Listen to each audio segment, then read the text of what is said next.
All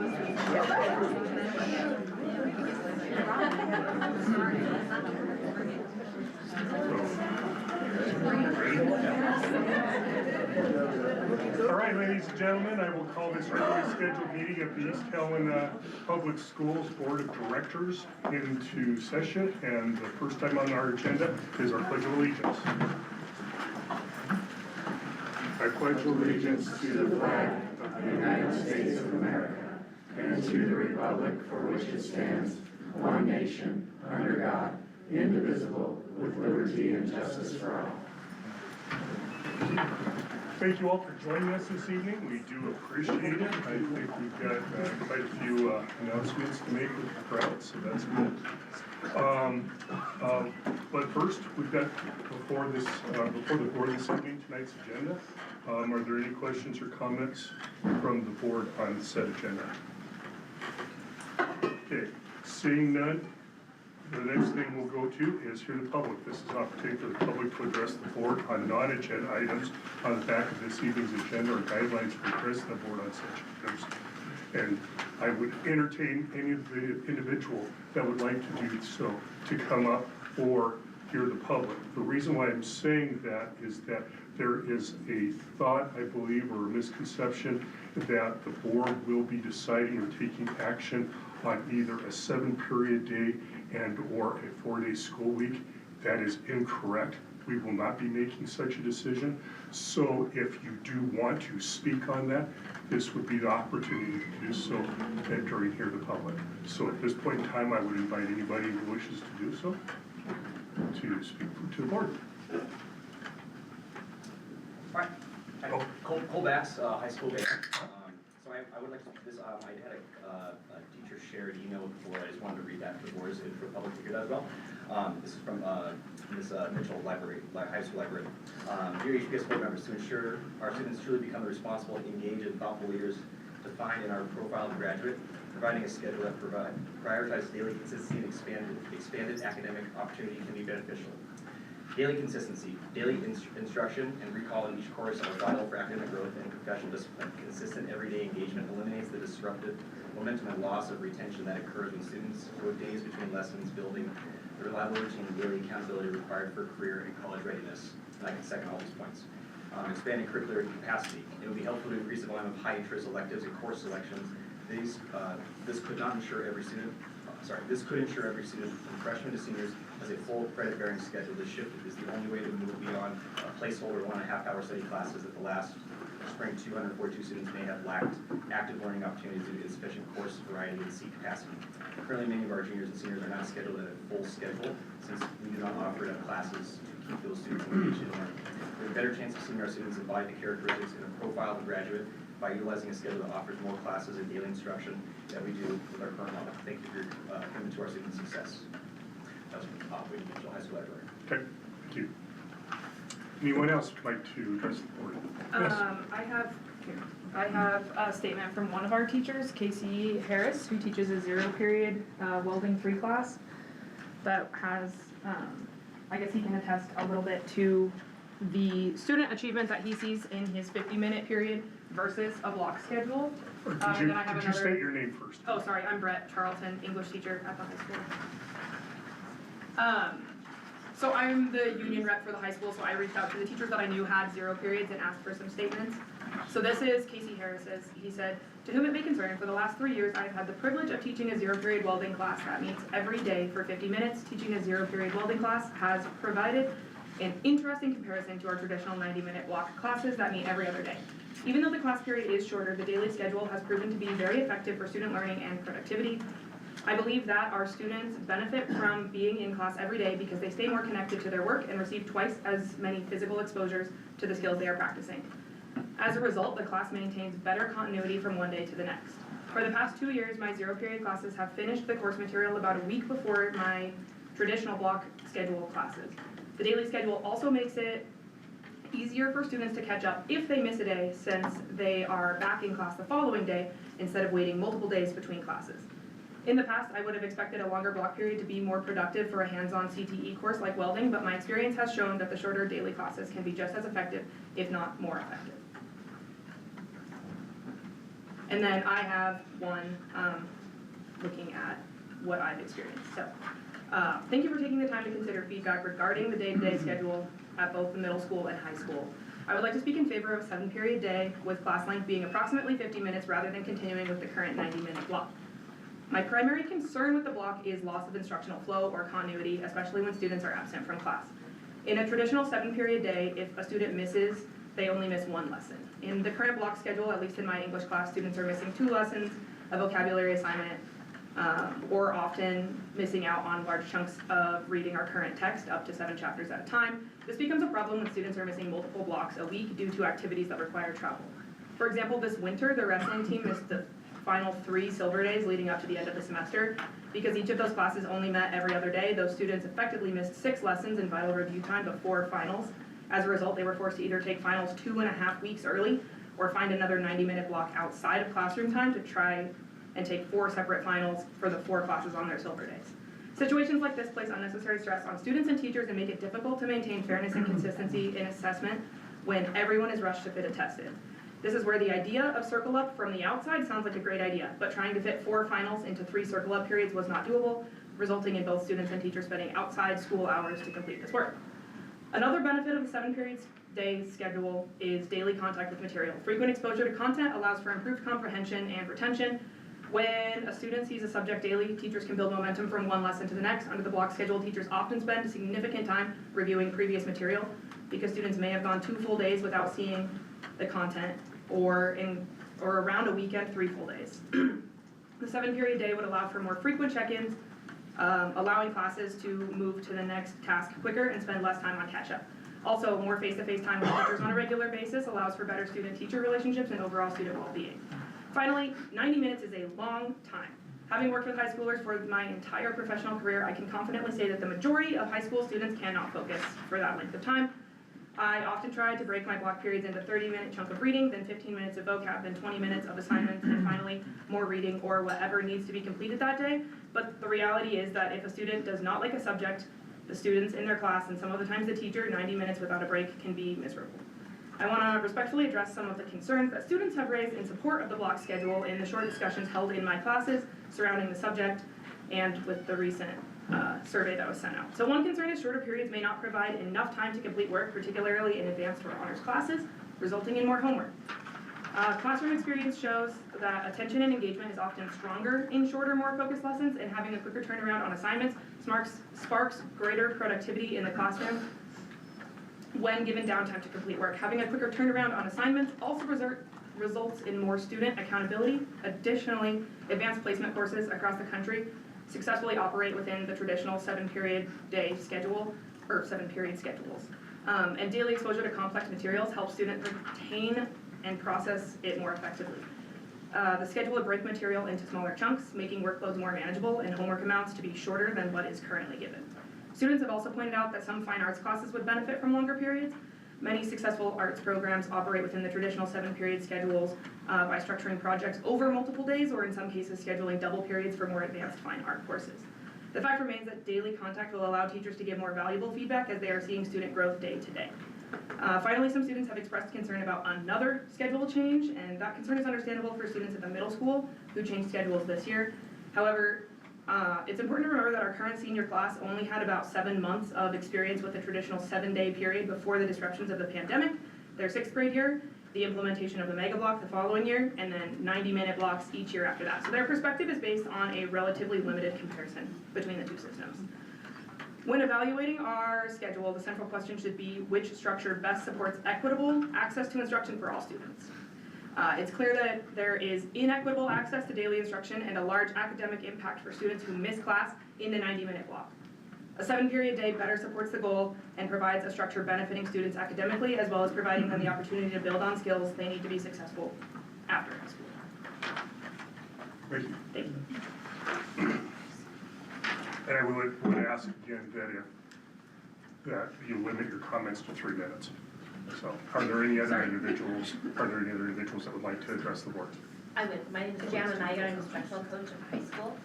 And I just want to address I'm being an instructional coach. I work primarily closely with teachers and their instructional practices. And I have found over the years that with all these block coming from the mega block to the 90-minute block. There have been a lot of very positive things that have come out of it for some students, but all in all, the instructional practices that happens within a 90-minute period is extremely difficult when teachers are expected to complete. We go through 2 days worth of work. A lot of the positives that kids see is that teachers break up that 90-minute time and give them some more time in class, and I appreciate that teachers understand that piling on 2 days worth of work when they're not gonna see a student for another day and a half is really, it's a positive thing for kids because they get more work time. But by the same token, it's very difficult for kids, certainly up through before they're maybe junior, senior, by the senior year, they're kind of figuring it out a little bit about how to manage their time and understand they're not seeing their teachers and plan and be kind of trained in that process of not seeing their teachers every other day and getting through that homework and getting it turned in on time. But that whole scheduling is extremely difficult for these students. And then it kind of turns the teachers of needing the feeling that they need to have more practice time, where it's not supposed to be a 90-minute block so kids don't have homework. It's a 90-minute block for 2 sessions of instructional practices happening within that time. So a lot of curriculums don't form that way and are not naturally created that way, that teachers use that time to try and get through certain amounts of practice for both periods that they're kind of putting together. So instead of 1 45-minute block, they have 2 45-minute blocks. So I just want to address that. I know a lot of teachers worry about that aspect and appreciate the time that they can have with kids, but as far as getting out what they would get out of a normal 45-minute period is very difficult. Thank you. Are there any additional comments? Please. Krista Schoenfeld, I'm speaking as a parent of 2 high school students who are very involved in activities and do miss class. So if you have an activity Tuesday, Thursday, that's a silver day. Now they've missed basically 6 hours of class throughout the week if it's a 3-day or a 2-day. So they could miss a Tuesday, Thursday, and then the next week, I was talking to my senior daughter. She said, well, I don't know what it was, volleyball, basketball, all goes together. But they missed a Tuesday, Thursday, which was, silver day or whatever, and then the next week, if they missed a Tuesday again, they're in the same, if they missed a Monday or whatever, they could miss up to, 3 periods that are 90 minutes. That's a lot of instruction time. And just as a parent, the retention that is not being held when they don't see the subject every day, I notice as well. So I think that the 7-period day, I'm also a science teacher, so, and I have taught in a traditional 7-period day, and so I know that you can do pretty much any lab that you need to within the 15-minute period if you prep and plan properly. So. Thank you. Additional comments? Please. I don't know, I have a question about harmony, is that something I can ask right now? Excuse me? I have a question about harmony. No, that'll come out at a later agenda item. Okay. Additional comments? Okay. Seeing none, we'll move on to reports. And the first item on the agenda is our student report. All right. Student representative, introduce our guests. All right, this last month our winter sports finished, and here today with us we have several coaches and participants to talk about how their season went. And up first we have Mr. Moore with the speech, drama, and debate team. Take it away. I'm Mr. Moore. So, speech, drama, and debate had a really good year. We actually added drama this year. We've never competed in that. So speech and debate competes for 1 trophy, drama competes for another, even though we're always the same. We doubled our team size from last year.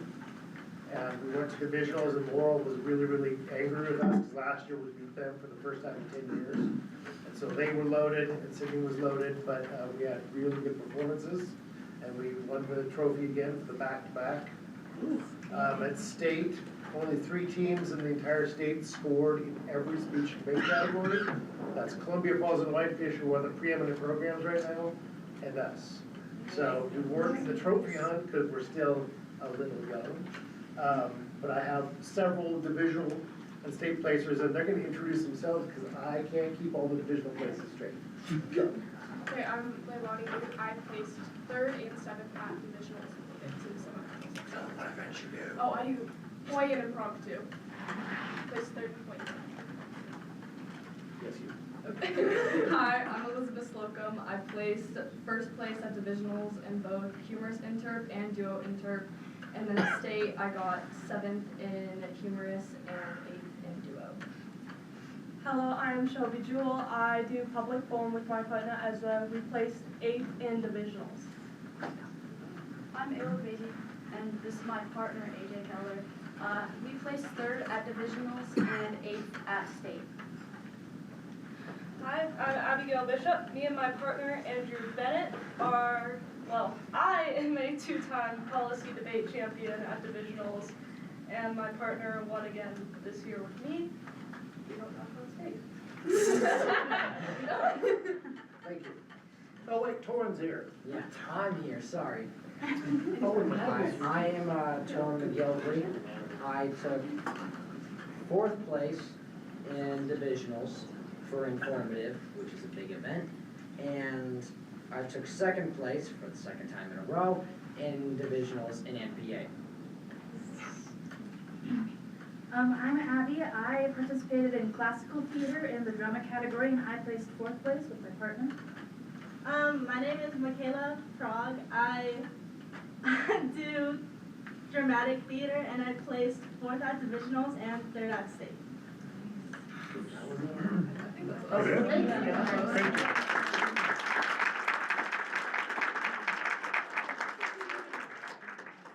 Congratulations. Great accomplishment. Dave. Next up, we have Coach Bear here with the wrestling team.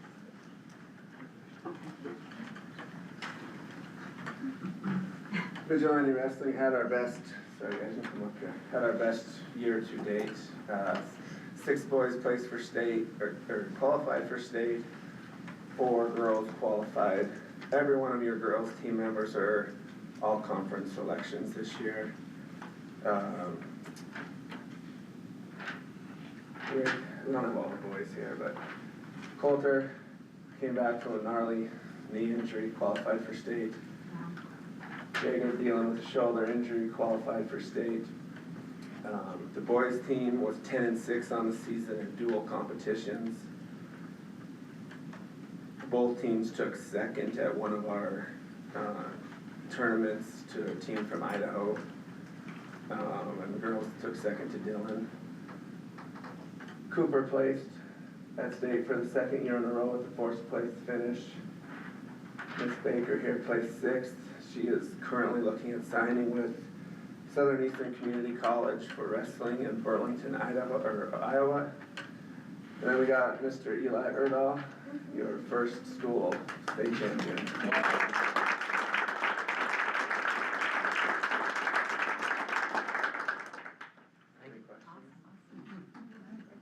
Congratulations. Yeah, thanks everybody. Congrats.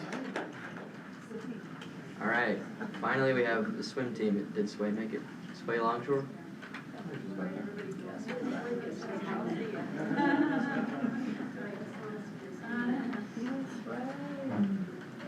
Alright, my name is Sway Longshore, and I am one of 2 captains on the East Helena High School swim team. Brady is the other captain. This year we did fantastic. All of us qualified for state, and all of us placed on the podium for the first time ever. And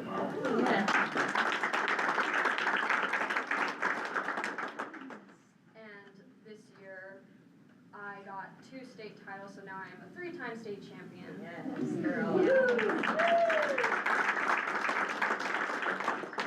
But I was not the only one close to a state title. Lakin got 2nd and 3rd in both of his events and was so close to a state title. And you think he'll get it next year? Yeah. And sadly, we did not have a girls' relay this year, but hopefully next year we'll get at least more than 4 girls. So, Awesome. all right. Alright,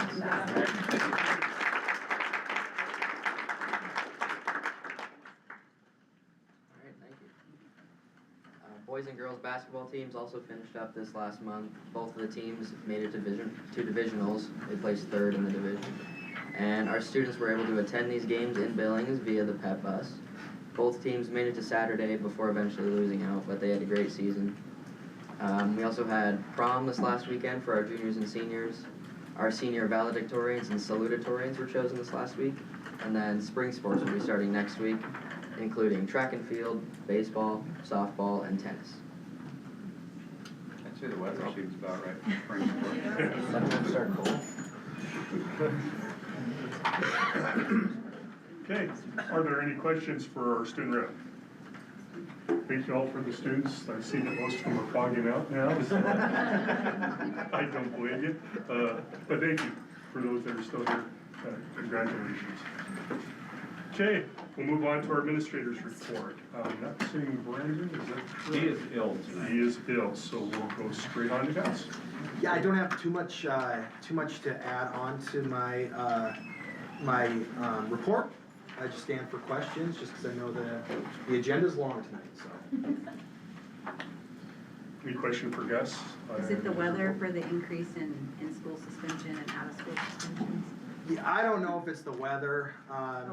We just have some frequent flyers at times, for sure. Thank you. The band concerts were extra special. They were. We need more bleacher space, I noticed. Yeah. Okay. Any additional questions for Gus? Okay, we'll go on to the middle school. Go on, Susan. I don't have anything to add. If you guys have any questions or concerns, let fire away. You can ask Kemper. Any questions for Luke? All right, Michael. I too do not have anything to add. This is kind of a hard report to write this month, coming up with stuff. I don't know why, but if you have questions, I'm here for them. I'm getting a little concerned that, not the report, so everything's in the report, right? Everything's in there. Okay, good, fair enough. Okay, any questions for our EBMS administrators? Looks like things are going down a little bit as far as. Yeah. Don't want to say that. I know. I feel like there's always cringe. Okay, let's go to the high school. Paul, what do you say? No, I've got nothing there either. I think you could say, so, yeah. Got any questions? Yes, throw them at me. Any questions for our high school principal? I actually have one, Paul. The training that occurred a couple weeks ago, did you get much feedback from staff on that? I thought it was really good to attend. The people that I talked to, yeah, they said it was really interesting. It just just makes you think, yeah, makes you think exactly. Most people enjoyed it that I've talked to. I don't think I've had one negative comment. Cool. Yeah. Thank you. Sorry, you gotta have something. Well, I'm gonna break the mold and don't start There talking you to go. me, but I just have to give a huge shout out to Xavier Nunn. It was a while ago, but he was appointed to West Point. You steal mine? Sorry, I'm stealing it. I'm stealing it.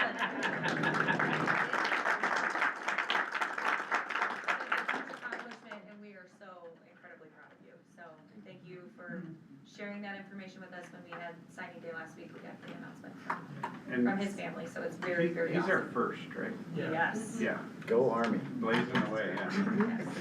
It's an amazing thing. So, other than that, that's all I had to report. And apparently I sold Sean, so he's got two. Well then, Sean, you're up. I'm up. You're up. Just like all these people got it, our winter sports are amazing. I'm hoping to see I think our spring will be as amazing as well. I think in 7 years, how far we've came in 7 years since we started with all of our activities, has just been amazing. I think it's something to be very proud of. And not just the sports, but we have all types of activities and clubs, that are doing amazing. So I think we really are trending in the right direction, and I know lots of people like to be here and they like to see the success we're having in the community. Awesome. Great. Any questions for Sean? Okay, seeing none. Eric? Good evening. If everyone's comfortable for this long brief. Just kidding. I don't have anything else to add. It was a quick month. Congrats and thanks for getting the A&B count. Appreciate that. We're done. Yep. Next time. It's all the support that went into that. Thanks for saving us money too. Yeah. Did you by have a fixing few extras? supplies. The secretaries are fantastic. So. Okay, any questions for Eric? Okay, seeing none, then I think that is all for administrators' reports. So we'll go on to trustee and committee reports of the board. And I believe short of our strategic planning meeting that we had last week, I don't believe any of the subcommittees met. We were scheduled to have another strategic planning meeting. Actually, we first met 2 weeks ago. Right. We were scheduled to have another one last week. Our facilitator became ill, wasn't able to do it. We were tentatively scheduled to have one for tomorrow, but we decided to push that out as well. So we'll be rescheduling another one for the strategic planning Yeah, so discussion. April 7th is a possible date, so I just need you guys, and you don't have to answer right now, but just to check, to see if that's gonna work. I know Stacy is out, probably that night, and you weren't sure if you might be able to zoom into that or not, Yeah, or? it just kind of depends on time with my stuff. Okay. So there's a possibility that we could do it that night, but just, sometime this week, check your calendars and let me know, and I'll send you guys a reminder email, about that too, so. Okay. And beyond that, I don't believe that there were any other committees that met since that time. I am heading to Louisville, Kentucky tomorrow for the COSBA Board of Directors and National Conference. So I'll be attending that and I'll be able to report back when I get back, as long as I make my connections. So, but other than that, are there any questions on either trustees and or committee reports of the board? Okay, seeing none. We did touch on the strat plan, but we will discuss this. Dan, do you have anything about our strategic planning and scanning for our future needs? I don't really. I felt like the first session that we had went really well. There's a lot of robust discussion and conversation, so kind of excited to cap that off with the follow-up session. I have a feeling now with a little bit of time in between that Deborah will probably be able to bring it all together for us on night 2 so that we can kind of wrap up our review and update. And in the past, then when she comes back with the final update, we've been able to just review it and approve it in a regular board meeting. So maybe by May or June, we might actually have the final update. So, uh-oh, you got that? Broke on me last Oh, man. It's okay. It's kind of a budget deal. Ink malfunction down here. So that's really all that I know about that. Just in terms of the facilities and long-term planning portion of strategic planning, on a more current note, we are looking at, I believe it's April 27th as a night for the Long-Term Infrastructure Committee to get together and kind of review our situation with enrollment and our overall status. So I'll be giving you guys updates on that. There are 3 trustees that are actual members of that Long-Term Infrastructure Committee, so I'll remind you guys who you are. The only comments I have about that right now is Sean's been participating in a community planning process through Montana Business Assistance, MBAC. I don't know what the C stands for, and the Chamber of Commerce in the City of East Helena. He's been representing the school district on that group, and they have a group of consultants that are in town for the next 3 days, meeting with groups of, here, if you want to try a non-lethal one, meeting with community members, but also students and teachers to kind of get their feedback about the school system and the long-term horizon. And this group gathers that information. We had sent links out to some surveys that they were doing a couple months ago. So they gather all this data and then they come back and they make recommendations to the community, which will look like probably a presentation of the city of East Helena, and hopefully have my hands on a copy of that to be able to share it with you guys so you can kind of see what that outlook looks like. And they're looking at a lot of the same things that we're looking at, and that is, you know, how many houses and families are we looking at being added to the East Helena community and the East Helena School District, and what rate or pace of growth can we expect, because that's kind of the big question in front of the long-term infrastructure committee, to be prepared with classroom space for those children when they arrive on our doorstep. So that's going on right now too, and I just kind of want the trustees to know that that's going on in the background, but will be an additional piece of data that will really help to inform us about not just the pace of growth, but this, if I understand it right, this group is also kind of looking at what people want from their community and what they hope to see in the community of East Helena in the future. So I think that's pretty exciting conversations to be had in the community right now. So that's all I got. Hey, you mentioned 3 members of the representatives of the Long-Term Infrastructure Committee. I only have listed 2. Oh, maybe it is just 2. And that'd be myself and Stacy. Okay. I used to be on it. Yeah, and we ended up switching you, I believe, didn't we, to the professional development, yeah. So. And I've also shown up sometimes. yeah, and I think that trustees can come. Yeah. It's not like you can't come. It's just if we're gonna have more than 4, we ought to post it as an informational session or a work session. And we'll post it anyway, so it's not like, just to be in compliance with Montana open meeting laws, and just make sure that people understand there's not gonna be any board action at that group that night. But I don't want other trustees to feel like they can't come just because there's already 2 people on it. Did you touch on, maybe I didn't hear you, did you touch on what we're gonna do about Deborah Silk or not? Just that the April 7th is our Just tentative April 7th, okay, that's all right. placeholder for that, yeah.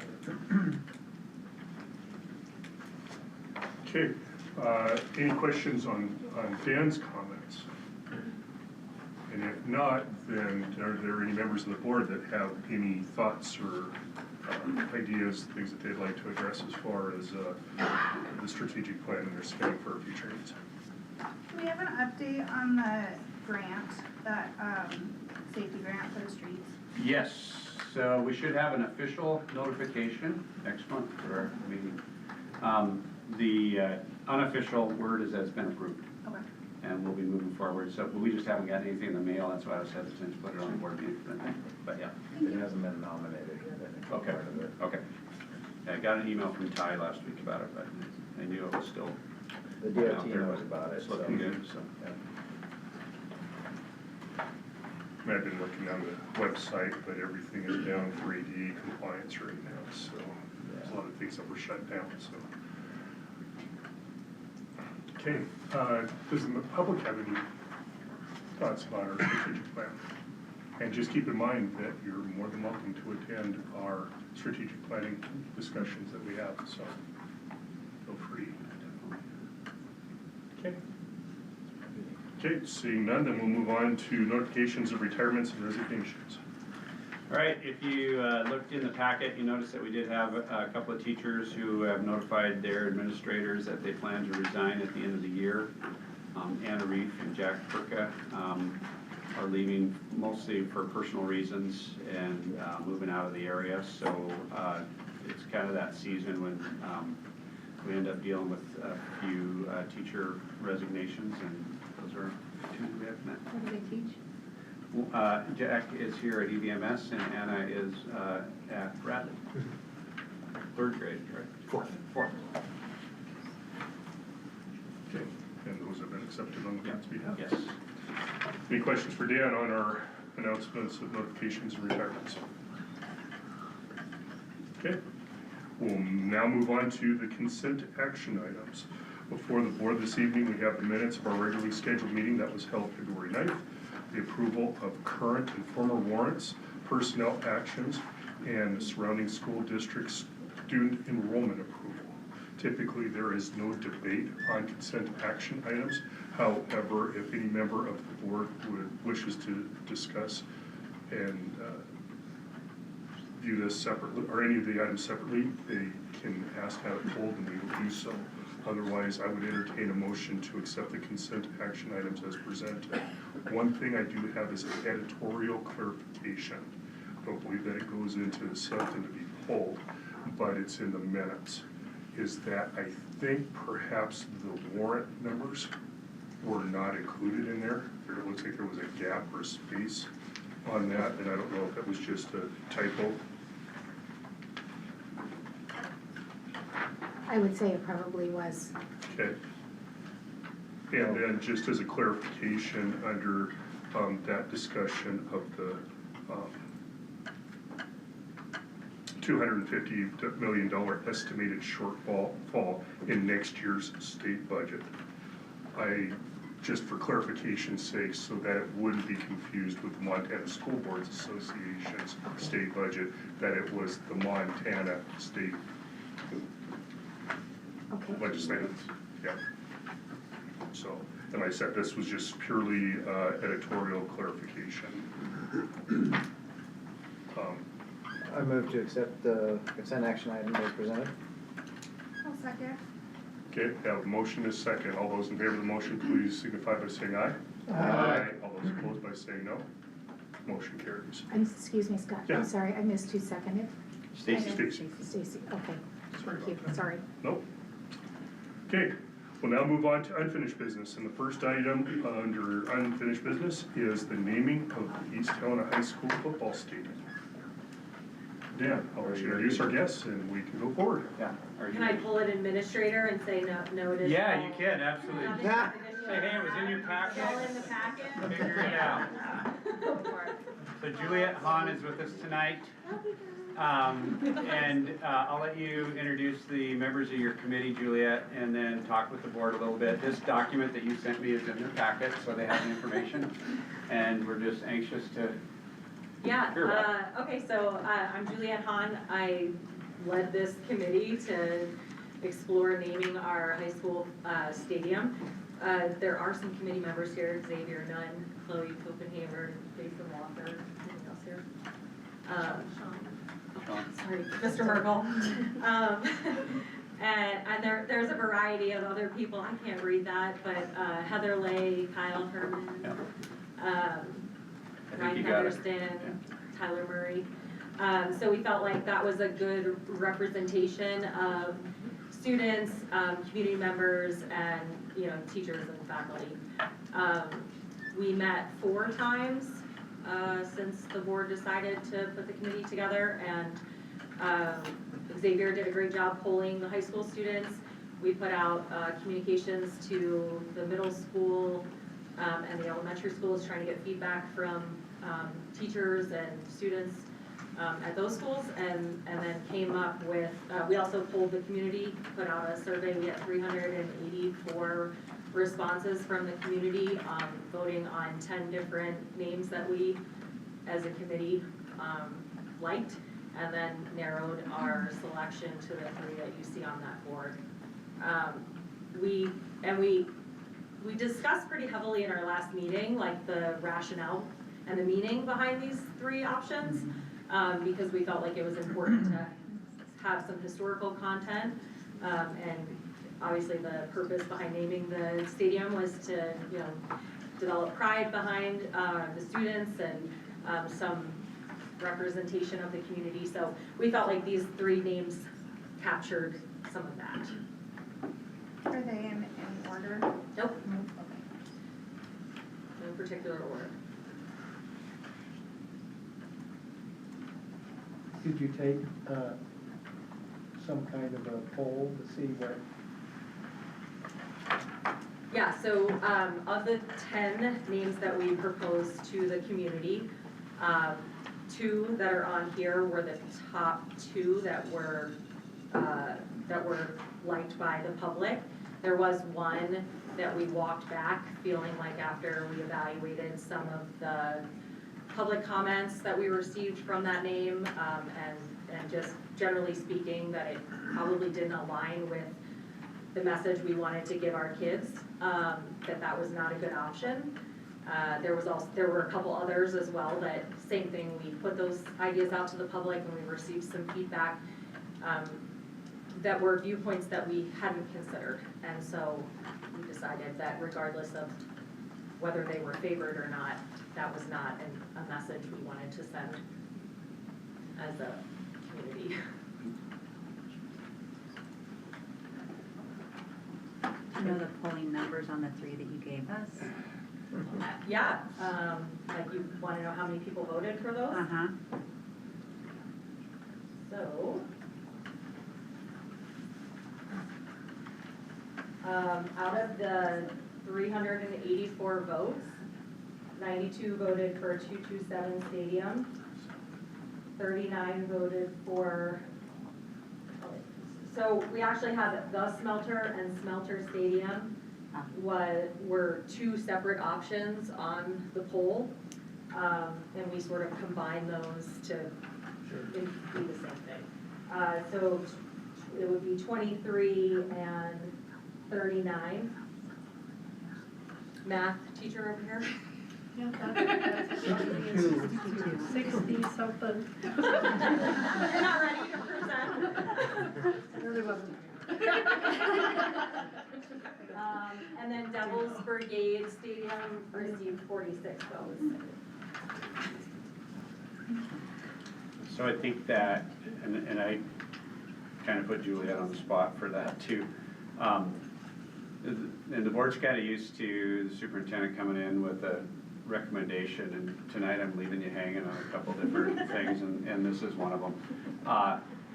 And the idea is that committee is comfortable with these 3 finalists and is really kind of reserved that last choice for the board. You have the numbers now with 227 getting the greatest number of votes, but I think that what I got from you, Juliet, is that you'd be comfortable with the board choosing any of these 3 as a name for the stadium based on the work that they did and the feedback that they got from the community. And so this is really kind of opportunity for the trustees to debate, maybe take some public comment, and then, and I know this is Scott's job, but when somebody feels moved to make a motion, make a motion and see how far we get with it. So yeah. Okay, and with that, I would entertain some public comment. It's very difficult for a 7-member board to decide between 3 separate options.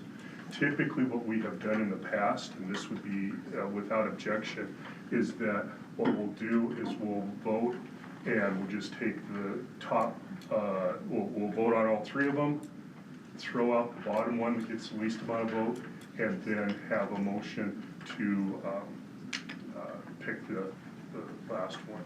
And that'll be the final motion. It makes it easier that way we can, we're only deciding on 2 options, unless there's, and it's not to say that the board could not come up with one of their own in case so desire. I know that in Juliet's memo or information, she suggested or she encouraged the board not to do so, but this is the board's decision. So, with that, does the public have any comments, thoughts? I don't like the Smelter because it's an anaconda thing. I thought you had the stack. Depends. But you're from Butte, aren't you? Right. Isn't that a conflict of interest? We don't like anaconda. You want your ranch? We already took their colors, didn't we? We did. I believe that's correct. That was a big concern when we were picking colors, was that they might become an A school any minute. A lot of aspiration there.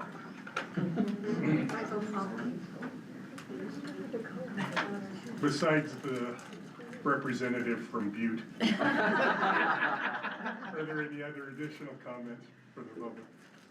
Or for that matter, the board? You guys have any thoughts? Yeah, Mark. I like any of them, but as I'm looking down there, you know, the Devil's Brigade, has a lot of history here, and essentially it's the kind of the birthplace of the SEALs and the Delta Force and the Rangers. Smelter Stadium, you know, Smelter, it played a very big part in this, but, you know, I wouldn't wanna call it, I mean, it's almost like it's a sponsored stadium to a degree there. You know, like Safeco Field, you know, I mean, it's like it's corporate. 227, as I look down there, I think it's modern. It's kind of the bumper stickers that are on the back of cars. I mean, it's kind of become maybe the battle cry of East Helena against. So, you know, I mean, any of them work for me. But two are kind of more historic and one is kind of current, so that. I would agree on the, I'm not from here originally, but from what I hear, kids used to be called lead babies. So I'm thinking Smelter, lead heads, whatever. I've heard lead babies, so Smelter Stadium kind of adds to that, and I think we should ignore that negative. Tricia, we have a question. Yeah, Chris. We are a Class A school, and there is already a Devils team in the state of Montana, which is Glendive. Well, two, yeah, Corvallis and Glendive. So I think being the vigilantes, calling our stadium Devils Brigade might be a little bit wonky and cause some confusion. And we talk about the Smelter in my class, and they don't have a clue, so. They don't have a clue about the 227 either, because they don't have home phones, so. But the 227 has come more, and I think if you throw out your own as the board, you've negated all the hard work of the committee in this research, so. Thank you. So I was driving through, between Cardston and Lethbridge, and that's the Devil's Brigade Highway in Canada, which surprised me. I've never particularly, I'm ignorant of it. I've never considered the Devil's Brigade particularly associated with East Helena. So that's my only, I have immense respect. And I know that other people like the DNRC Fire has now, the Helitac has appropriated the big arrowhead. So, right or wrong, I'm not sure that, it does not jump out at me as a particularly associated with sports in East Helena, and somebody may be correct me on it. If I remember right, Martin, I-15 just out of town here is the first Special Services Force Memorial Highway, which is to commemorate the Devil Brigade already here in town. I don't know if you know, it was a joint venture between Canada and US, so they just trained here, so.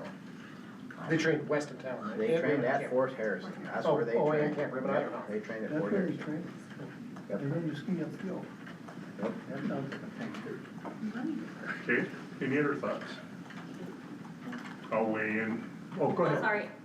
Go ahead. No, ladies No, first. I was just gonna add, like, I totally appreciate all of your comments, and that is why we also included a statement at the end of our notes that we felt it was important that we create some kind of plaque around the meaning of the naming of the stadium, because kids won't understand, 227, or people from out of town don't understand the reference to Devil's Brigade. I mean, I'm not from here, so I had to look up all of them. And so I just wanted to add that I think that is extremely important with whatever the board decides to go with. No, I'm good. Oh, okay. I was just gonna add, so from a broadcasting perspective, any of these three work, I would say that, the young kids, and we talked about this a lot in our meetings, was this generation doesn't understand what a phone prefix is. They have no idea. Half of them probably don't even know that it's 406 for our area. But that's in other schools. But as a broadcaster, it's just, you want something cool behind it. You're saying, hey, welcome to, Devil's Brigade Stadium. That's personally my favorite. My son's in the Army, so that was kind of my suggestion. But I'd be happy as a broadcaster saying any of them. Smelter Stadium, you're probably going to get it called the Smelter. Welcome to the Smelter. That's kind of what I thought in the committee meetings as well. So just my thoughts on this.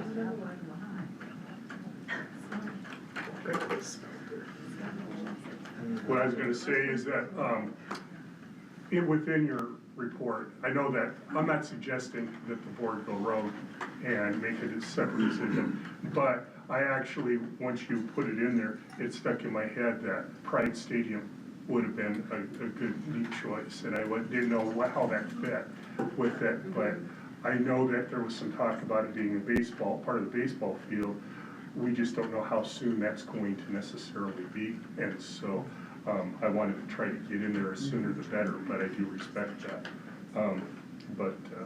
Other than that, I just want to say I appreciate the hard work that your group did. It's never easy to do that. I know that the toughest, before COVID, one of the toughest decisions this board ever had to make was the mascot.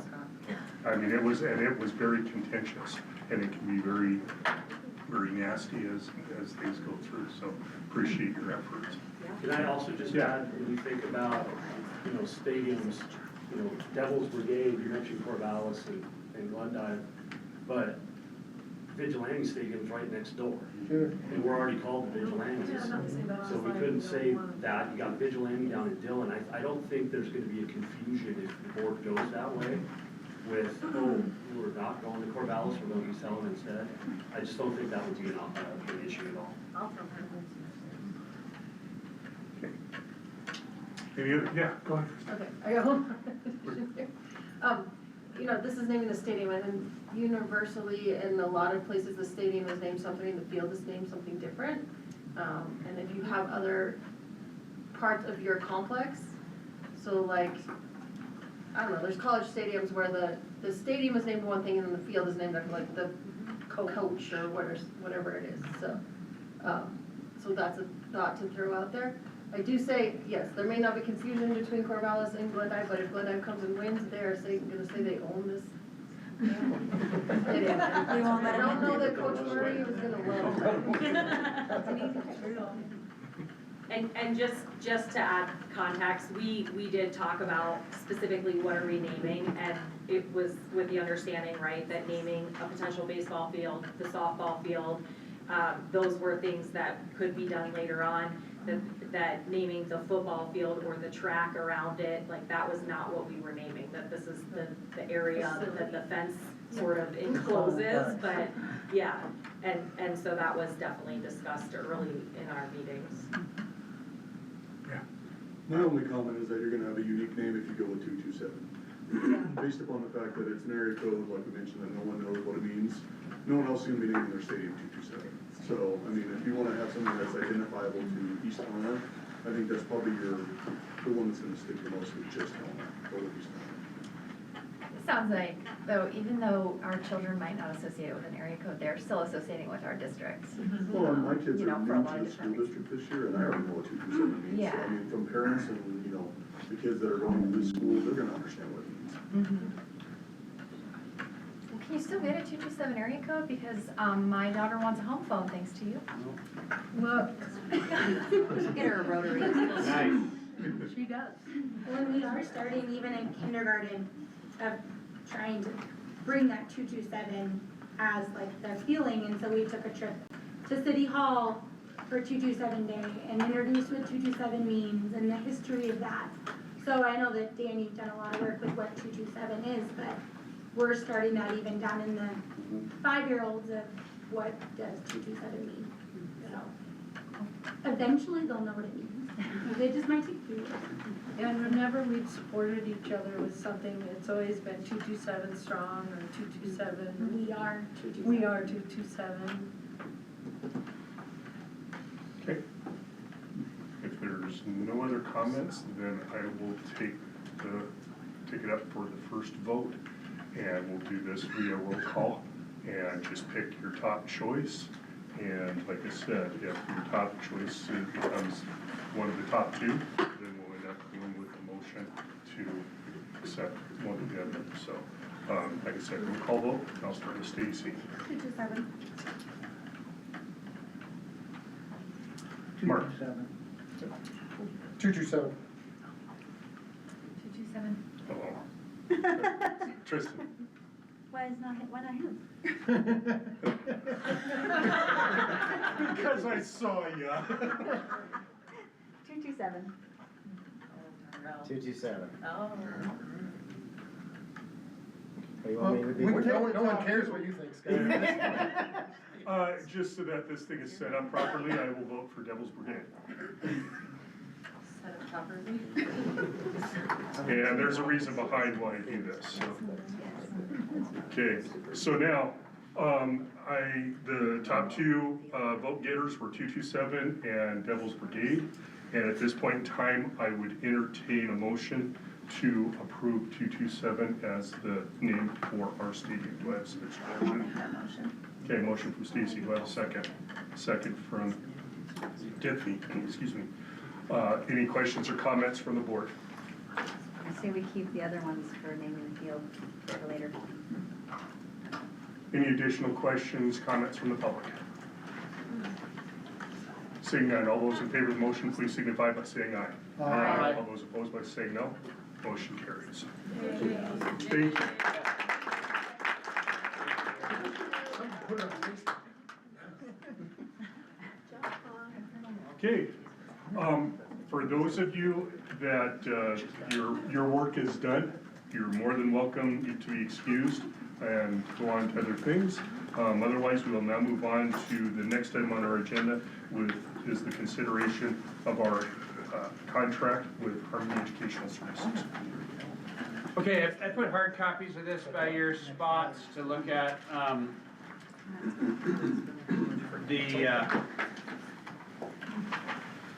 This document is the one that was on the board agenda last month. It ended up going back through School Boards Association. Deborah Silk herself worked it over to ensure it's in compliance with the Montana Pupil Protection Act. Montana Pupil Internet? Anyway, Montana Online Pupil Protection Act. So we got that taken care of. Tyrell had shared with me a list of concerns that he had with the contract. I went through that list against the final contract that I got back from Harmony. There were still some issues, so I sent it back to them, and they responded with, we are good with whatever changes East Helena wants to make. So I made some changes, and the changes that I made were in, for it, section 9. Section 9B on page 7, they have a clause in there called general oversight that says the school district is responsible for monitoring Harmony's performance. I added the word not. It says we are not responsible for monitoring their performance or compliance with applicable law. So in other words, it's their responsibility. That was a minor change, but makes a big deal. The other things that I changed are the term. They had language in this contract that would automatically redo it for a 3-year agreement. And so we set a term, and remember this, we're going back and redoing this from last summer. So the term actually starts July 1st of 2025 through this school year. And then I'm allowing them an additional school year, but no automatic renewal. And then the term, and that, this is, I'm on page 3, I'm sorry, you guys. Section 6. So the term and renewal is now up to 2 years, and there's no automatic renewal in it. Sorry, I forget, members of the public don't necessarily have a copy. This is on our website. Folks are really wanting to look at it. And then the only other thing that I changed. It's like you changed the due dates. Changed the sole provider. Oh, yeah, it's net 30 now. That was Tyrell's recommendation. Oh, under item 5, yeah, were you just saying that, Tristan? Yeah. Harmony shall not be the exclusive asynchronous curriculum provider. So they had a clause in there that said they were it unless somebody else offered a class that they didn't offer. This says they are not the exclusive provider, so we can use anybody that we want to. I just didn't really like the approach there. So those are the changes. And it's up for discussion. I know we have some parents here who want to talk to us a little bit about Harmony. This decision tonight is not, do we continue to use use Harmony or not. The part of what we're doing here is complying with Board of Public Ed requirement to review this and approve it, because we have been using them for 6 months now. And before we go on to comment, I got a couple of editorials. Page 4, Okay. item C. Payment date Oh, yeah. and interest. Yep. And this is all just minor stuff, Dan, but, you know, page 9, the font inconsistency on it, like I said, it doesn't matter, but it just looks weird. Other than that, Tyrell, you mentioned that you had a couple of changes that you might. No, I don't know if it's necessarily a change, it's just making sure that we understand the implications. So under 17, which is actually on page 13. Okay.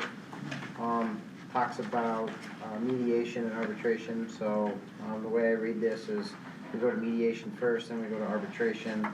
Arbitration is binding, and arbitration will be conducted in the state of Utah. That final, I guess I'm okay with that. I'm not thinking that we're gonna go to arbitration very often, but it is going to be a cost for us to travel unless we can do, you know, Zoom or some kind of. We did change the venue language to Lewis and Clark County. Right, So but that's- if it's binding, if arbitration is binding and you can't get to litigation with her, I mean, I don't know, Martin, I guess I'm looking to you a little bit, can you still go to litigation after arbitration, or is it, Well, and then I don't think this arbitration clause would be legal in Montana.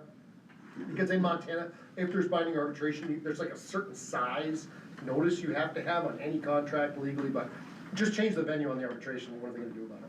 That's what I'm gonna recommend, is that if we approve it, it will be Montana. I'm good, it makes travel a little easier for us. Yeah. So, No, it's, you don't need to explain your skills. Yeah. You're 100% correct. I don't know, if you went through the rest of my comments on it, I guess, I didn't have much of a chance Yeah. to really follow up with it, so. The only thing I didn't attack was you had a comment in there about using anonymous student data. That's something that most providers do. Okay. And I'm not super wrapped up in that, because what that looks like is 3 out of 4 students who use Harmony, blah, blah, blah. It's not like this kid in East Helena. And the other part of it is, if they're gonna use it that way, we wouldn't know. We wouldn't be able to prove if they did or didn't use our kids, because it would be anonymous. So I didn't know that was worth Okay. arguing over.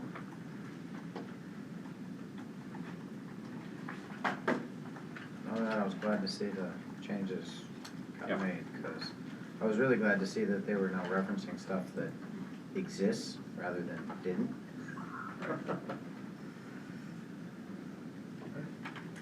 So any changes before we go to public comment? I suggest we go to public comment to see if there's any additional comments on associated with that before we go to a motion. So, seeing that, then I would entertain or invite anyone that wants to testify, please do so. Yeah. So our daughter is currently using. Could you state your name? Oh, yes, I'm sorry, my name is Emily Cambridge. Our daughter is in 6th grade, she currently uses Harmony part-time.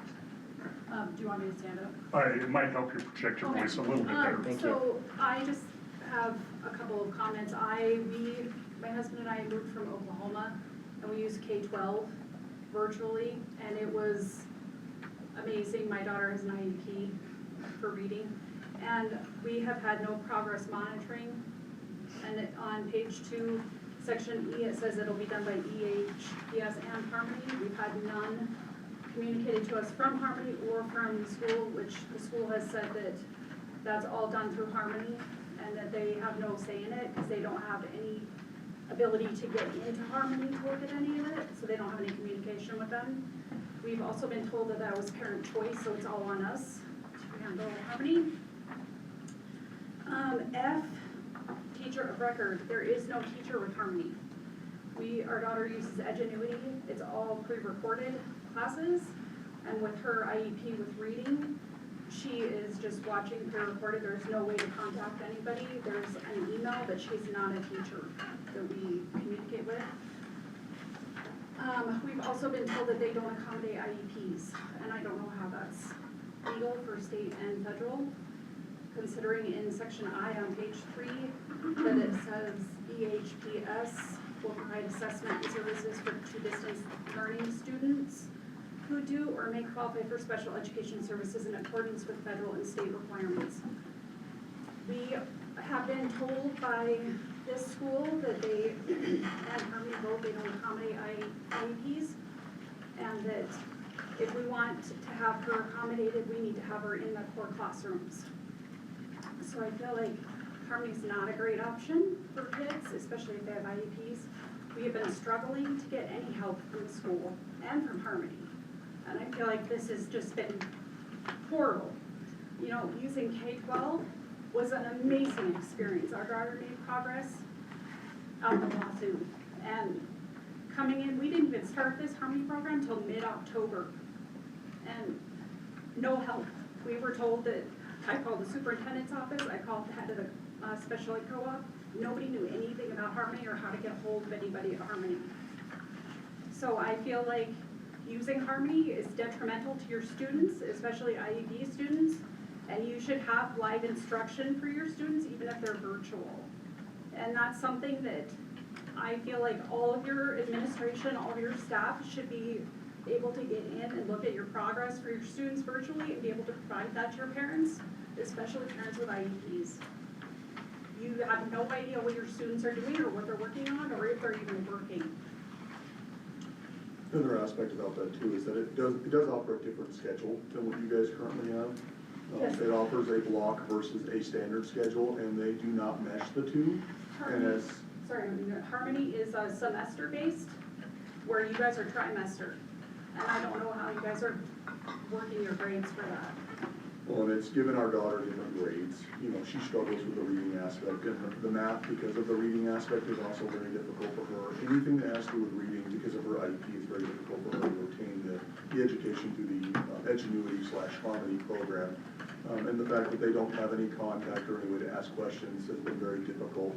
As my wife mentioned, coming from K-12 where they had live classes that were available for you every single day to go to, it's been a very different experience for us moving to this Harmony program.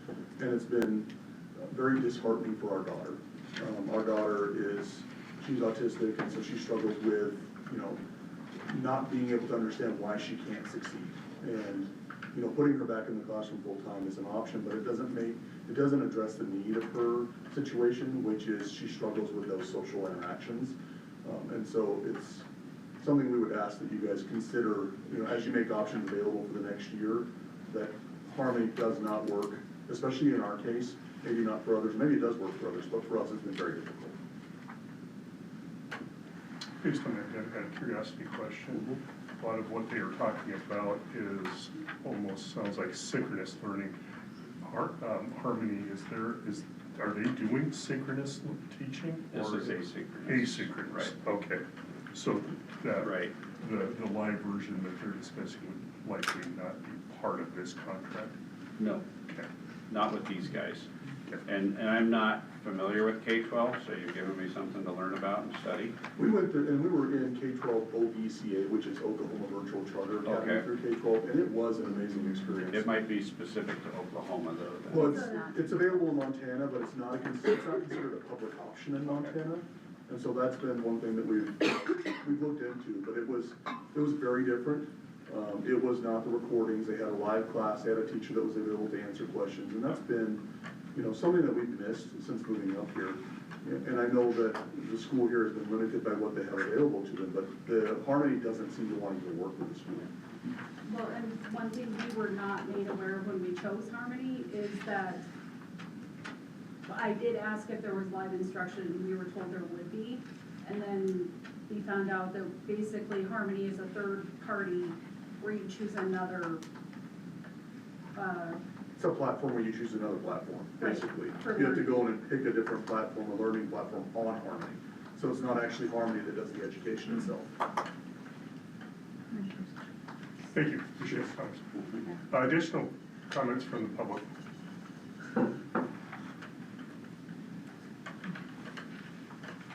Okay, based on that, I would entertain a motion from the board to approve approve the contract with Harmony Educational Services as amended. Do I have such a motion? Mark? Is there, have we ever used this curriculum before? It's new this year, It's new, yeah. so we have no experience whether, I mean, I understand some people have trouble. I have trouble with QuickBooks Online, and I had QuickBooks, desktop for years, and they switched it all around, and I have trouble with it. And I'm old enough that I don't necessarily want to learn the new QuickBooks. I'd rather take a 45 out and shoot my foot, but I have it. So I understand that, you know, it could be limited to somebody that's already learned some way that they could function in, and this is a different platform. Right. I just hope that they don't sell Lion buses in the afternoon. Well, it could be the same people, I'm not sure. Now, to kind of get at what I think you're getting at, we do have plenty of kids who have been pretty successful in Harmony. But these complaints are not atypical to the platform either. So we have our own concerns, and that was part of my issue with the language in the contract that said they have to be our exclusive provider. It says we need other options besides this because it's not working for everybody. And we don't have a situation right now where we're able to offer live instruction remotely just because we don't have the volume of students to be able to make that work. And I don't know, like Montana Digital Academy, I don't really think they have an option like that like they do in Oklahoma either right now. You know, I've contacted them, I'm sorry, I don't know if I can speak to you, but I've contacted them and they do have options, but it's more limited. Yeah. It's not like K-12 was for us. Yeah. K-12 was basically like being in a classroom. Yeah. You had to be there at 9 AM, you got out at 9:30. Yeah.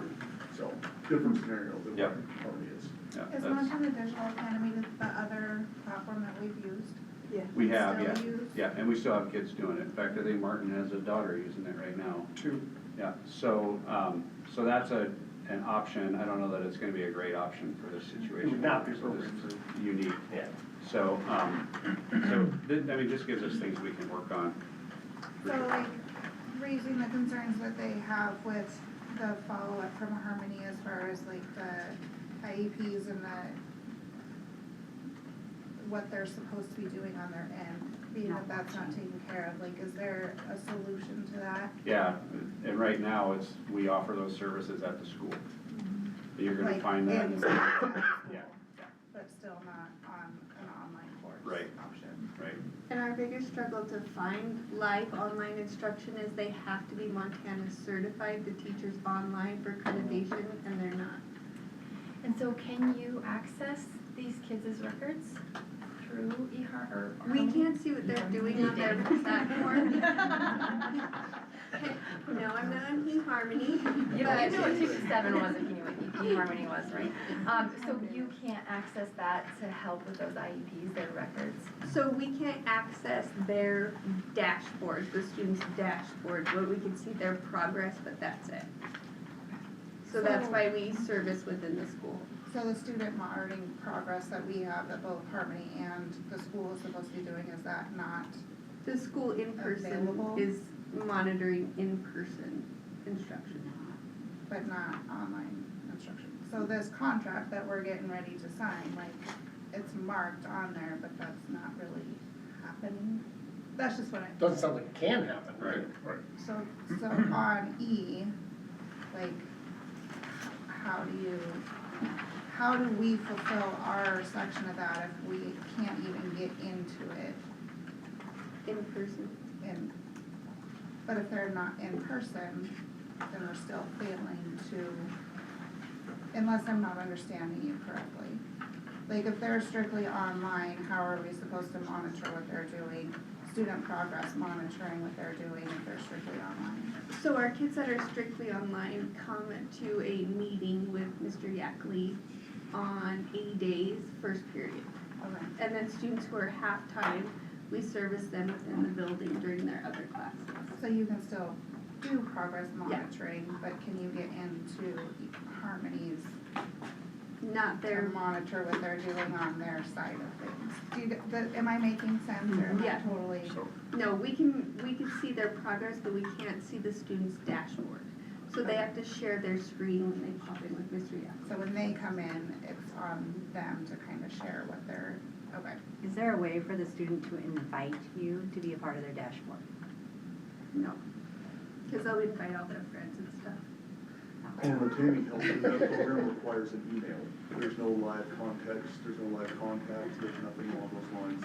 And so Ms. Morris is at the same disadvantage we are, it's when they get back to you. Nice. So what I'm hearing is that this fulfills a need for our school district, but not a complete need. Right. And it's kind of sucky in Right, terms of which like, is why it's or not cumbersome or whatever. but- something that we want to be locked into long-term, and why we don't want it to be an exclusive provider. And if I remember correctly, this is based on per student cost. Yeah. And so we could have 4 different providers if they existed. Yeah. Just a matter of administrative, but there's not a cost associated with it. Right, So it's just a matter of, well, there is a cost. a fixed cost. I mean, Right. There is. I don't remember. I just. Right, and the benefit is enrolling kids that may otherwise not be enrolled in school. But the challenges are managing multiple platforms and basically keeping it all straight. And so this is not the end-all be-all solution for online learning, is what we're hearing tonight. Approximately how many of our students are currently using Harmony? I can tell you from the high school side, so we had 13 in the first semester, of which 8 did really well, 5 struggled. This semester we will have 31, so we've got a lot more people who signed up, and that's not for the full 7 classes either. A lot of them are like 1, 2 classes, 3 classes, 4 classes. Some of them are coming in for 1 day and then not there the next day, trying to plot schedule. But 31 in the high school are 31 utilizing that high schools. resource, please. We have 13, 12. 12, okay. And anything in the lower grades, or is it just those 2? Okay. So, according to my math, we're talking like 42, 43 individuals within our school that are using this. Okay. Are there others that are being used in your schools that you're aware of? No, That's- just do Harmony. So it's not like a sole source provider? Harmony basically takes all of the online schools and then they're the umbrella of them, saying, here are your options you can use, and then they sign us up to those different options. And there's no option in that, from what I'm hearing, for For live live. instruction? Right. Gotcha. So then, as I stated, I would entertain a motion to approve the contract with Harmony Educational Services. So moved. Okay, you do have a motion. Do I have a second?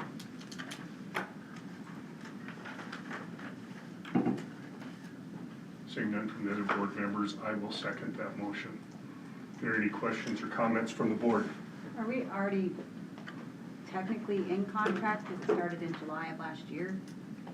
In a contract that was faulty, that requires board approval by the Board of Public Ed.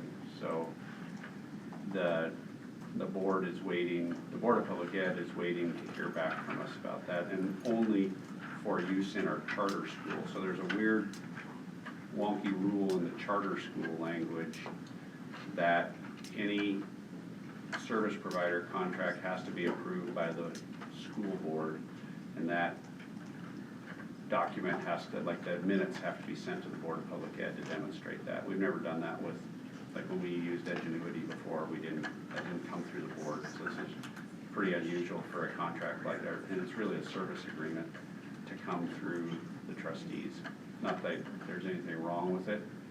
So the Board of Public Ed kicked it back and said, your board has to approve it. Before we did that, we asked School Board Association to look at it. They edited it for the Online Protection Act. And Harmony, I think, is a pretty new company, and I think part of what you're hearing about and experience is just the growing pains that they're dealing with, which has been something that the principals have been trying to manage and wrestle with as year goes on. So it's not necessarily something that we wanna continue with long-term. But the Board of Public Ed is waiting for us to approve it for this year. And we're already, like you heard, we already have kids enrolled in it, so this is really kind of a after the fact, backwards process. Could we change the contract to end at the end of this year? I think we Is that can do an whatever we option? want at this point. So, I mean, obviously, we're already in it. It's not like we can stop midstream, technically, unless you have something for kids to do. Big concern right now is compliance for charter, right? Yes, Yeah, we don't wanna risk that. right. Right, and because those are charter students, if we, I think they're a mix, is that true or not? Mix. You're not 100% charter school students. Yeah, some of the kids are actually high school students doing, What you're saying is like shorten the contract so we're not in it for so long, so. right, and then rediscuss it. Rediscuss And this. come up with some other options, because, yeah, the whole point is that kids learn well. And it may be working for some, which is great, and maybe we could add in another option that would work for others besides. Well, there's nothing against doing that right now because they're no Right, longer 'cause a we took sole away the proprietor. exclusivity of their, Right. yes, correct. Are we actively searching for other options? I've heard nothing good about Harmony from other parents, and a lot of it's been that they can't access it, they can't communicate. So are we actively searching for a better option? Yeah, we're always looking at options. The problem is you can't run 5 different platforms and try to do all the enrollments, keep track of all the assignments. Businessman office has gotta manage all the billing, so on one hand, you wanna offer as much as you can, but on the other hand, you have to keep it within what's realistic with the staff that we have. yeah, I will say, in the past, we used Ingenuity last year, and the problem we had with that, I mean, it's kind of the same as the Harmony platform, but the only problem is we have to administrate it. And now we've got kids on about 7 different platforms, okay, through this company, so they're doing different, Montana online courses. So it sort of takes the heavy lifting off of us. And it also gives the parents lots of flexibility. As I said, we've got kids who are doing like 1 or 2 classes online. Weird ones that they can't sort of find here, they really want to do. Yeah, so it is giving us some flexibility. And I would sort of say, this is the first year of this thing, and Harmony's exponentially grown as well this year. They started with 8 schools last year, I think they've got over 20 this year. And so they've kind of noticed how much more people they have to employ to sort of to provide the service. I'm not saying they're perfect, not by a long shot, but it has provided service, and I can quote cases of certain kids that basically would have failed school, okay, if this platform hadn't been here for them. So I think it's reasonable to ask the principals to come back with a more objective data set about successes and struggles that we've dealt with this year. We can have that ready probably by next month, so. Well, I was just gonna say, we are using Edgenuity through Harmony. Right. And like my daughter is taking science right now, and she has all these labs she's supposed to be doing, but they didn't send us any materials. So I don't know like how you're supposed to be doing any of these labs at home when you don't have streak test material for minerals and gems. I don't randomly have that stuff at my home.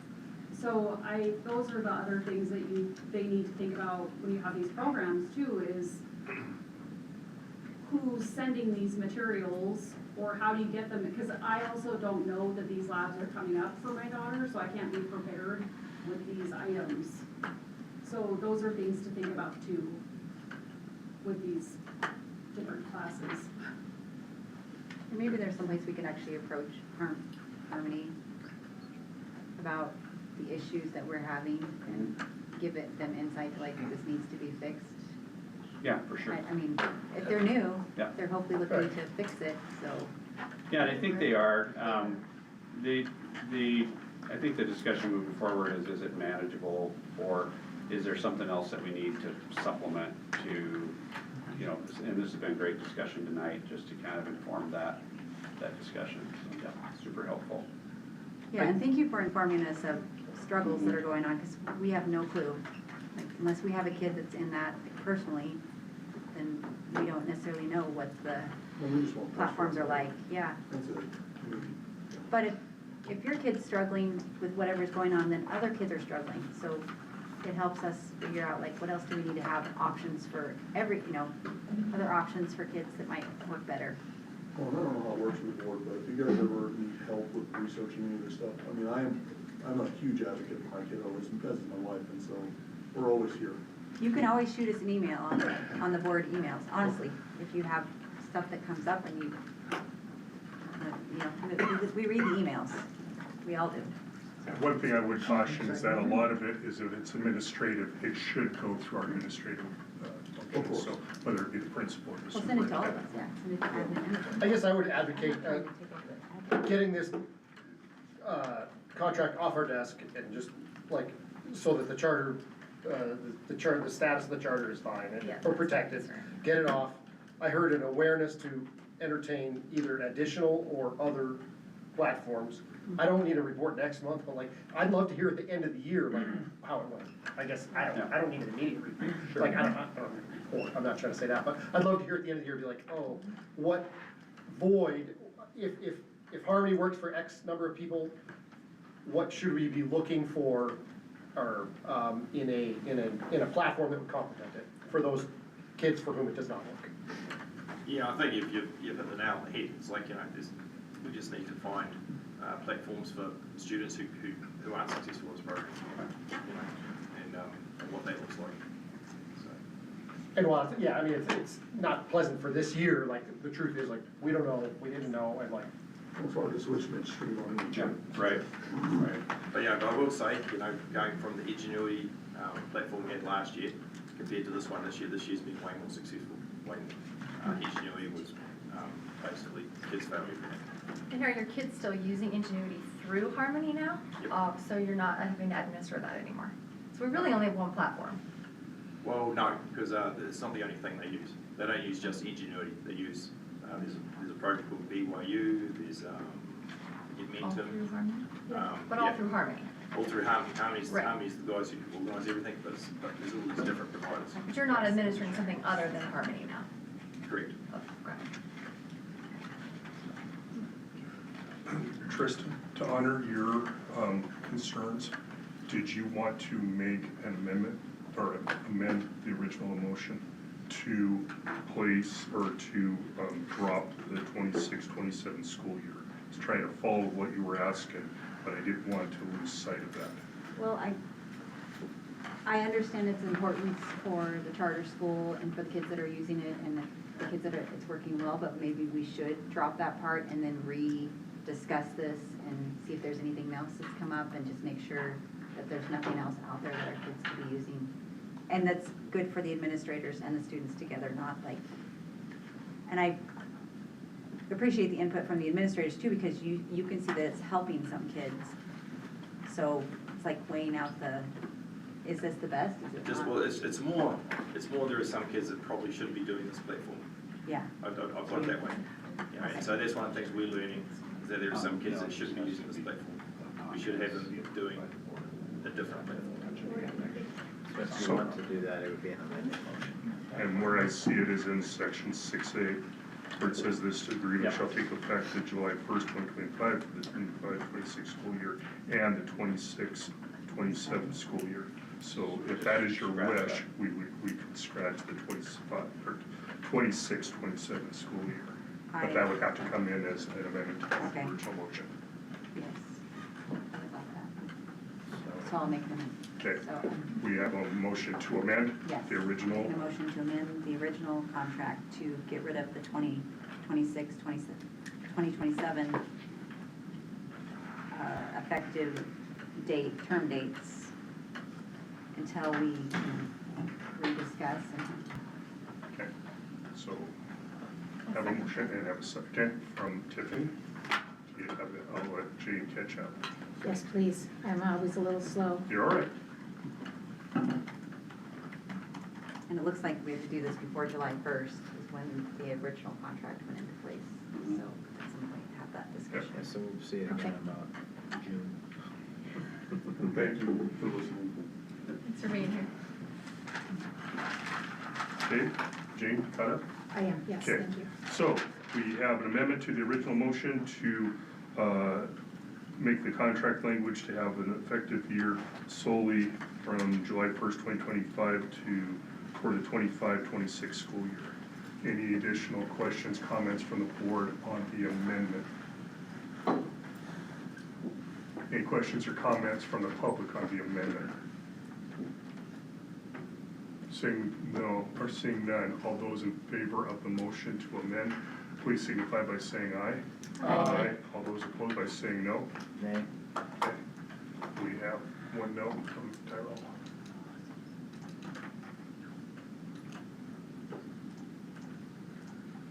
Okay, so now our consideration is to the motion as amended. Are there additional questions or comments on amended motions? Mark? The original motion wasn't seconded. Yes, it was. Yeah, my Scott. Oh, was it? Yes, it was. Oh, yeah, I don't hear well. That's all right. I normally do not second motions, but when Oh, it's something okay. like that, then I will. Well, I do that. just, I had, you know, I'm Understood. sitting here in the dark, right about like here. Okay, well, I just thought, we don't wanna go down there unless we have a second. to Understood. that motion. Yep. Keep me honest. Does the board have any other questions, comments? Out the public, any additional questions, comments on the motion as amended? Seeing none, I'll call the question. All those in favor of the motion as amended, please signify by saying aye. Aye. All those opposed by saying no. Motion carries. Thank you. Thank you. Appreciate your testimony. Eric? Take it by the log, you know. But then now you have a contract, so you should be able to enforce as well with them, say. Yeah. You hold your. Yep. Yep. Appreciate it. Yeah, you don't have to come to Montana to litigate suckers. Okay, next item under unfinished business is our consideration under second reading of policies 2600, 3665, 4550, and 5122. All right, and these are in the supporting documents.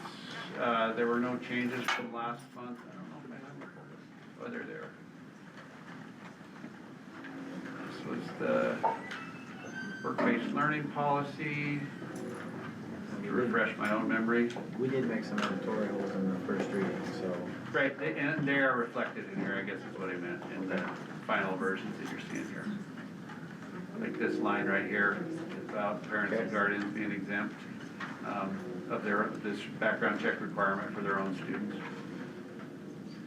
I believe that's what that was. There was the registered sex offender one, we got adjusted. 3,000, or from 1,300. Yep.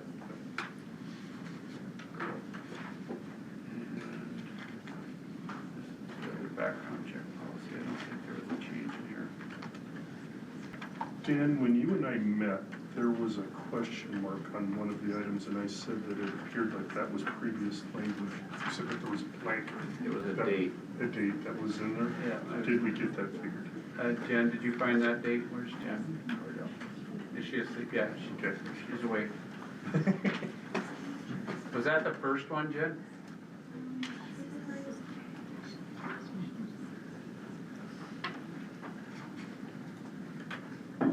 Anyway, she did find it and fix it, it's in here. Okay.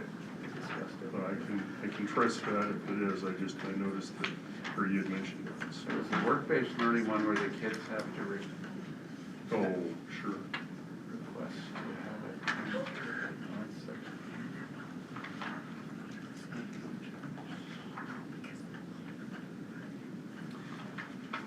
Sorry, I can't find it right now. But if Jen says she fixed it. Oh, there it is.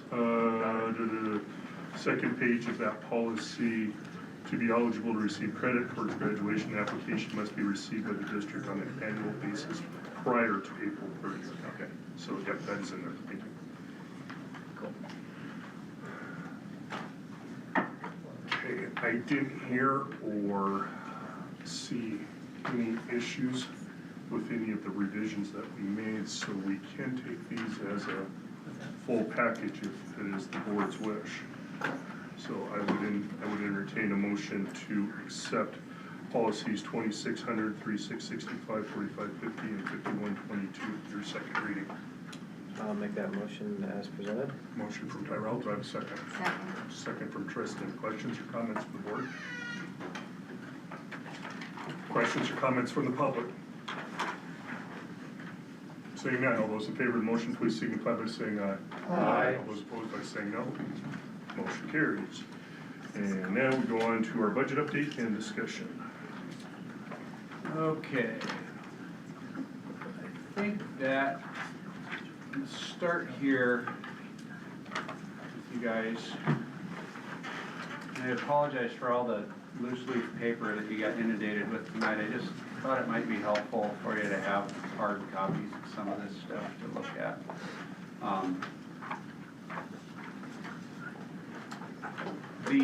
So last month we looked at this document and talked about our fiscal year 27 budget and potential budget pressures and legislative help that we might be seeing come our way.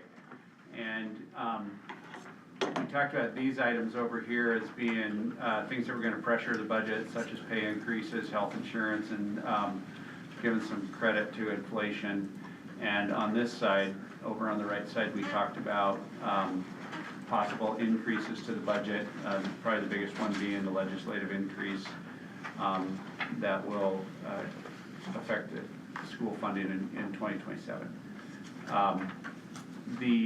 This number right here in this box, 527,000, I think it says 63, was our best guess projection as to the increase in dollars from this year to next year. And we were using that to compare against this number over here of 481,000 that we were predicting to be in cost increase pressure. And the basic idea being that we thought we were in pretty decent shape budget-wise if we didn't want to make any changes to the budget moving next year. So I'm just kind of rehashing what we talked about last month. Since that time, this beautiful document called the Preliminary Budget Data Sheet was released by the Office of Public Instruction. Jane worked her magic on it, put in our information, and it spits out these numbers and predicts for districts what your budget's actually going to be next year. And all this information up here, these are our elementary, middle, and high school units that receive basic entitlement funding. And then the A and B that the OPI is using to calculate that. And these are other components of school funding that you hear about when the legislature's in session, such as the quality educator payment or the at-risk payment or the internet payment. All those things add up to what the data sheet tells us is our highest max budget without a vote. Jane, am I getting close here? Is it on, it must be on the next page. Yep, right there. Here we go. So the highest budget without a vote means this is the biggest increase that, or this is the highest budget that we can have without passing a mill levy. This number that Jane wrote in here, 688,000, is reflects our increase from last year to, or from this year to next year. And this number, 16,082,849, is what OPI is saying our highest budget without a vote is going to be next year. And I'm going to toot our own horn here for me and Jane in a minute, because this number of 527,000 is a little bit low in our prediction, but we were not accounting for the anticipated basic entitlement for the middle school charter school, which you might remember we lost last year because of low enrollment. So we were anticipating getting it back, but until I actually saw it in black and white on paper, I wasn't gonna be throwing another $120,000 around. So if you add $125,000 base entitlement onto this, it comes out to $652,000, and we were within $20,000 of being on target for what our estimate was. So that's good news. So that $688,000 cushion, when you go back to Dan's little worksheet here and compare it to this $480,000 estimate, means that we might have a cushion there of a couple $100,000 in next year's budget. And that's going to be important for the next part of our conversation. So all in all, that's a lot of good news. The one other thing I want to point out to you here on the preliminary budget data sheet, this is page 2, is your maximum budget without a vote is $16,082,000. Your maximum budget, this is the highest budget the district's allowed to have by law, is $18,131,000. And yeah, and the difference there is about $2 million, obviously, which means we have what you would call levy authority between where we're at right now and where the budget can go of about a little over $2 million that we could put to a vote of the local taxpayers. So I think that's just important for trustees to know that and something to keep in mind. I think that's about all we're gonna look at on this sheet. Can I ask a quick question? Yeah, absolutely. On the second page, so the first page of the preliminary, the charter for K through 6, like, is that new? And is that required an attendance cap or Yes. minimum? So how Montana's a little bit antiquated in how they do their budget for schools. So the basic entitlement is this amount of money that you see in this column. And school districts, whether you have 20 schools or 1 school, if you have an elementary school that includes grades K through 6, you can get a basic entitlement of $172,000. And they use these grade breakdowns of K to 6, 7 and 8, and 9 through 12. If that sounds like the old days of junior high, that's where it's coming from. It's from the 1970s or beyond. And that's just never been updated. So when we applied for our charter school, we applied for a charter school to serve grades 6 through 8. So those 6th graders fall in this grade level. The only way we would ever get $172,000 basic entitlement there is if we had 70 students enrolled in 6th grade in the charter school. So you have to have 10 per grade to qualify for the basic entitlement. And if you remember from last year, we disqualified for this middle school basic entitlement for the charter school because we had over 30 kids in the charter school, but the majority of them were 6th graders. Right.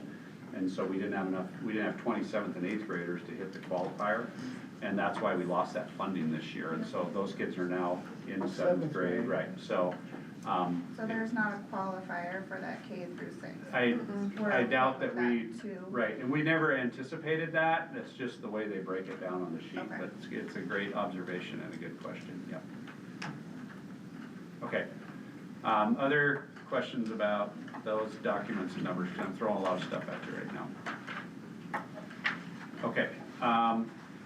Then the next document that I think we're talking about for this agenda item, if I'm not getting lost, is mill levy consideration. So there was discussion last month about canceling the election. So we have 3 trustee positions open for the May election, and we have 3 trustee candidates. And so one option that the board can consider, and we could do this at the April meeting, is canceling the election if we decided not to run a mill levy. So, because we don't have to have an election for 3 candidates for 3 positions, we can appoint them by acclamation. And it was discussed, well, maybe we do want to ask for a mill levy, and one reason that we might request a mill levy is to possibly hire additional teachers to facilitate the transition from a block schedule in the middle and the high school to a 7-period schedule in the middle and high school. So a more traditional school schedule. And so we asked the principals to work on their schedules for next year in light of Chapter 55 standards and enrollment limitations, and tell us how many teachers they would need to make a 7-period schedule work in their buildings. And this is just talking about staff and personnel. This doesn't necessarily mean that we have floor space or classroom space for all of these additional teachers. That'll be a problem that principals get to wrestle with if it actually comes to fruition. But the final number for the high school was 3 FTE, and the middle school was 5 FTE, and we did some rounding to come up with those numbers, but that's where we came up, that's where we landed on that. And the middle school in particular has some challenges with just how the schedule works and middle school requirements that are just gonna require some additional personnel to make that fly. Then I asked Jane to run a calculation of the cost, the average employment cost per teacher. And that's this breakdown here. So average teacher salary in the district is this much money. These are all the benefits that go along with that salary. Comes up with a number of about $84,596. The reason I'm throwing the average at you is if we are serious about moving forward on this, we don't want to budget for these positions at starting pay. Because 5 to 10 years from now, the teachers that we hire for next year are not going to be starting pay teachers. And we're already experiencing some significant pressure in the business office looking towards next year, simply with the number of staff that are in their, I would call them late early career to mid-career teachers who are now moving over to their master's degrees. So they're earning additional credits, they're gonna move over on the pay scale and get additional pay. And so that's why we wanna use this average pay to calculate what it would cost for these positions, because we don't just have to pay for them next year, we have to pay for them for the future. And so when we look at the $84,000 figure, some of the things that we looked at in the business office when we talk about possibly what we would need to levy to pull that together. And again, you guys are welcome to ask questions at any time. Is that we have a position in the budget right now for a foreign language teacher at the high school that has never been filled. So if we made that position available for one of these 8 FTE, we would be now down to 7 FTE that we need to fill that void. And then if you go back to the other document, we had about $200,000 available to us between what next year's budget will be without a vote and what we predict our inflationary increases would be, which leaves us with, we actually factored it out, but it's approximately 5 FTE that we're gonna need to fill, a little less than that. And when we use that multiplier times the average teacher cost, we came up with a dollar figure of $392,172. That's, if we were serious about this and we wanted to run a levy and ask for public support for hiring additional teachers so that we can make a schedule change, that's the dollars that we would need to ask for. Jane then used the calculator from OPI to, and this is really small print, I apologize. I can do this for you here, make it a little bigger. Tax impact, this is your annual tax impact of a $392,000 levy on a $100,000 house, a $300,000 house, and a $600,000 house. It would be $10.71 a year on the $100,000 house, $32.13 a year on the $300,000 house, and $68.64 on the $600,000 house. And because I think those are numbers that the board needs to be aware of and think about. Then we did a quick survey last week and asked students, staff, and parents to weigh in on the whole idea of switching to a 7-period schedule. And these are the student votes, this is the number of students that responded. The red is the number of parents that responded, the blue are the staff that responded. This graph is the overall response. So it's about 39% who said they don't want to change, keep the schedule the way it is. It's about, Tricia, help me out with this number. 46%, thank you, who said yes, they do want to change it. And this must be about 14% who said we are neutral. We further can break that down. I didn't get you fancy graphs, but if we go to look at the student responses, out of 680 students, 46% were against changing the schedule. 37% were in favor of changing the schedule, 16% were neutral about changing the schedule. From the staff, 81% were in favor of changing it, 7.5% were against changing it, 11% were neutral about it. And with the parents, 57% in favor of changing the schedule, 32% were against it, and 10% were neutral.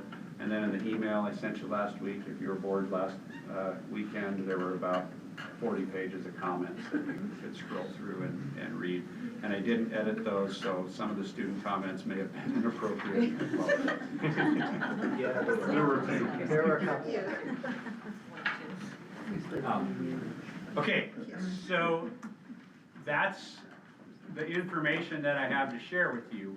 I'm really struggling here, you guys, and I'm just gonna be pretty transparent with you.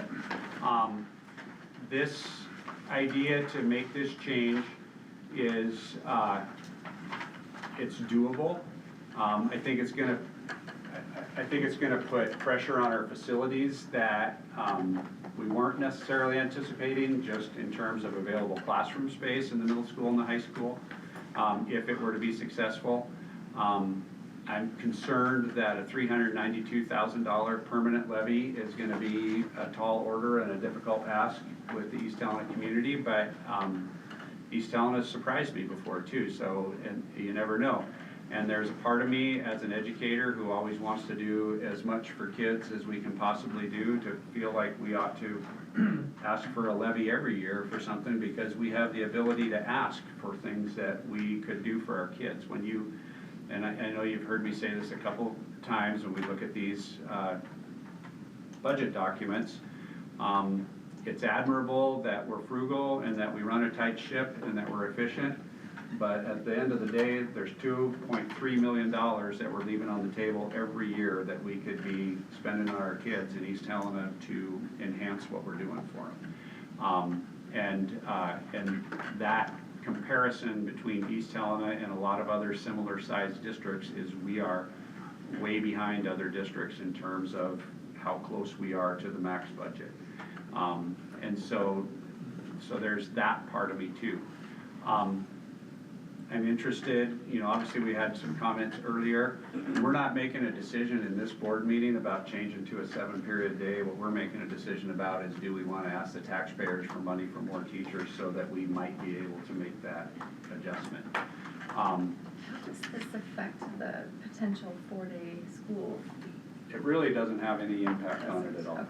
Though that future decision could happen in a block schedule or a 7-period schedule. So I know some of the comments were bridging the gap between the calendar discussion and the schedule discussion. They're really two separate things. Okay. So we're gonna ask for the money and then not need it. Right. Okay. Can I put Lindsay on the spot?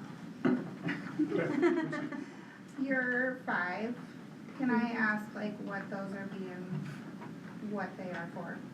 So right now, my 4 core teachers, I'm supposed to have 2 of each, but my electives, I'm supposed to have 9 electives, and I only have 7. I was down 2. So right now, all of my core teachers service all of each grade. So they would only be able to service 135 kids, so that would put in 2 sections per grade, adding a whole FTE, and dropping those teachers from the rotation that they're doing to cores, and then I'd be the elective teacher. So in some of the comments it talked about, and I go back and forth with this too, it talked about taking some of your electives and making that a block. So like say Horn's class, for instance, using him as a block, or even your culinary arts classes, using that as a two-period option. Would that cut down on the FTEs needed if you did That would way? double your FTEs, because then I would only have 24 kids in seats, and then I'd have 24 kids without a period. Okay. Thank you. I'm not sure if this is for Dan or Jean, but how much does it cost the district to run an election? It's my understanding it's about 24,000. Okay, thank you. Can I just suggest that I think we mortgaged our future here. I mean, because we wound up in this position by changing during COVID and then utilizing savings that we didn't even know I didn't even understand we were incurring in order to get here, and now we're beyond. Sure. And so, I mean, I don't know that it changes my perspective, but this is just bringing us back to normal. Whether or not that affects people's perceptions of the levy or not, I'm a little surprised. I'm like, oh, wait, like, oh. Yeah, it's a great perspective, Martin, and you're not wrong. The block schedule came around as a result of COVID. I mean, we grew out of that, right? And then at the same time that was happening, the high school was building out. We were developing programs, adding staff in the high school. And it's not outside the realm of possibility to say that the reason we're able to operate at 84% of the max budget is because we're on block schedule. I'll tell you that another reason we're able to operate at that level is because we have grade level schools. If we were to switch and say we want to switch to neighborhood schools, we'd have to hire probably an additional elementary teacher at each grade level just to deal with the imbalance in enrollment between the buildings across town. And that was a transition we made when we failed the levy in 2002. I know it's a long time ago, to be able to bridge that gap and run the school district. And I know you remember that, Mark, so. I do remember. So yeah, I mean, we've got some cost-cutting structures in place in the way we operate. But yeah, I mean, I think that's a great perspective, is mortgaging our future is one way of expressing that, yeah. Do you have to run a levy in order to increase your base? Yeah. Yeah, so we're required to budget the base, and then any spending over the base is voted by the local taxpayers and funded by the local taxpayers. And if I'm correct, our legal minimum's 84? What did you say, our legal minimum? 80? Yeah. And then, if I remember correctly, so he knew, I was more familiar, I learned more about this than Ron, but what was his goal to be at generally? Or what was our goal? I'm not trying to like go back to Ron. Well, you might be mixing and matching. Am I? We ran a goal of personnel costs. We try to keep those at around 85% too. Well, I 85% thought it was like, budget. because I remember Augusta was always like at 80 and a quarter or something. Yeah, a lot of your smaller elementary districts, of the districts that run at 80% are the base budget. And I don't know why they call it 80%, because it's 100% of something, right? It's 80% of the cap. 80% of allowable. Right, and most of your districts that are running at 80%, and Jane, you can weigh in on this, are probably your smaller independent elementary, either K5, K6, or K8 districts. When you start adding middle schools and high schools, things get a lot more expensive, a lot more quickly. And am I correct that when problems occur, when you go too high and then you don't have any space to?